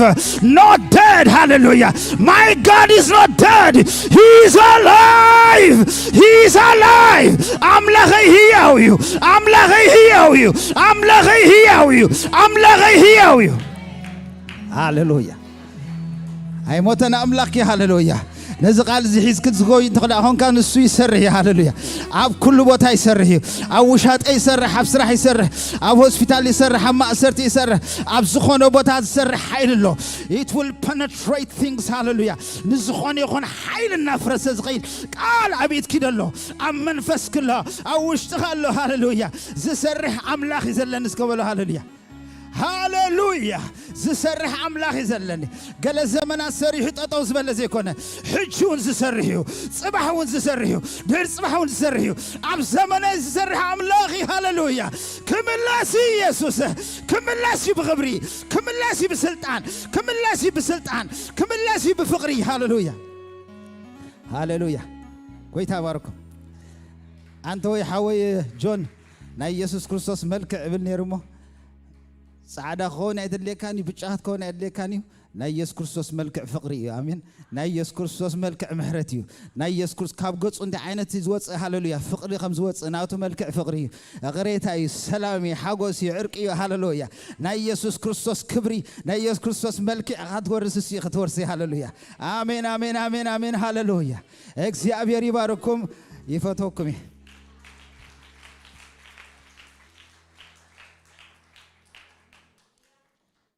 أملاخ مسجن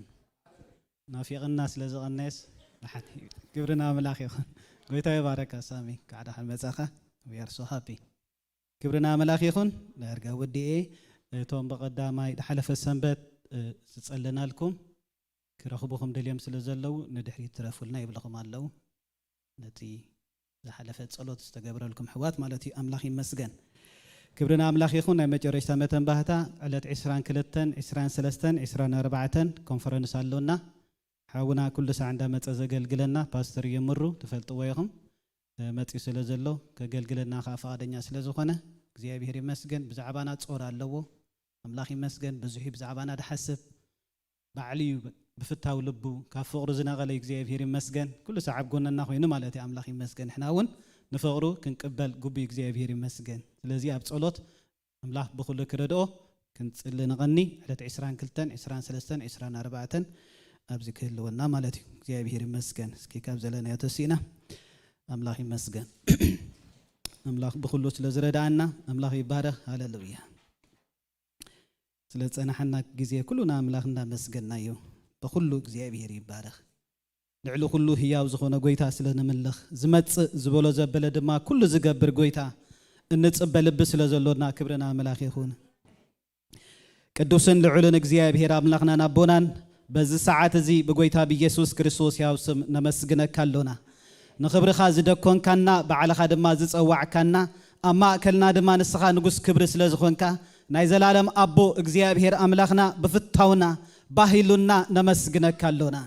حجوسنا بهتنا نسخة سلزخونك إجزاء بهير أملاخنا ترجم من بارنا دما نسخة سلزخونك قويتها بز ساعات زي كبر خلنا عخان بلالونا سلزهاب كنا كله قال سلزهاب كنا كله متسننا نايزل عالم أملاخنا إجزاء بهير كبر خلنا نسخة وصدنا بلالونا حيلنا بأخاس لزخونا قويتانا مسجنا كلنا ببرهانك برهان نرقلونا تبايلو كم تتصحفه ترقم بمبارنا نسخاي خامو كبر خلونا وسن بلالونا نايزل عالم أملاخي إجزاء بهي ربو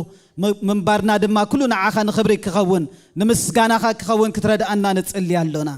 منفسك كتفلفللنا هياو إجزاء بهي ربو نقالات كدما قبل لبنا كن عقرو لبن مستو علن كتبنا هيوت دما كن حري بو دما كن ملالس من قدنا زبل كل كتمدمد يا وجزيابير أملاخنا من قدنا زبل كلنا معقبك كلنا أبايتنا بمنفس كاي ملا نبلالنا تحستنا زبل كل بمنفس كاي قدس نبلالنا أمرنا زبل كل بهلو النخا جزيابير أبو يملا نبلالنا بتتفكر ودخا مدحنينا قويتا يسوس كريستوس يا وسم جزيابير يبارككم جزيابير يحلكم جزيابير سلام يهبكم أملاخ بموغوس يخببكم بسم مرحنينا قويتا يسوس كريستوس يا وسم آمين እግዚአብሔር ባርክም ቅዱሳን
እዩ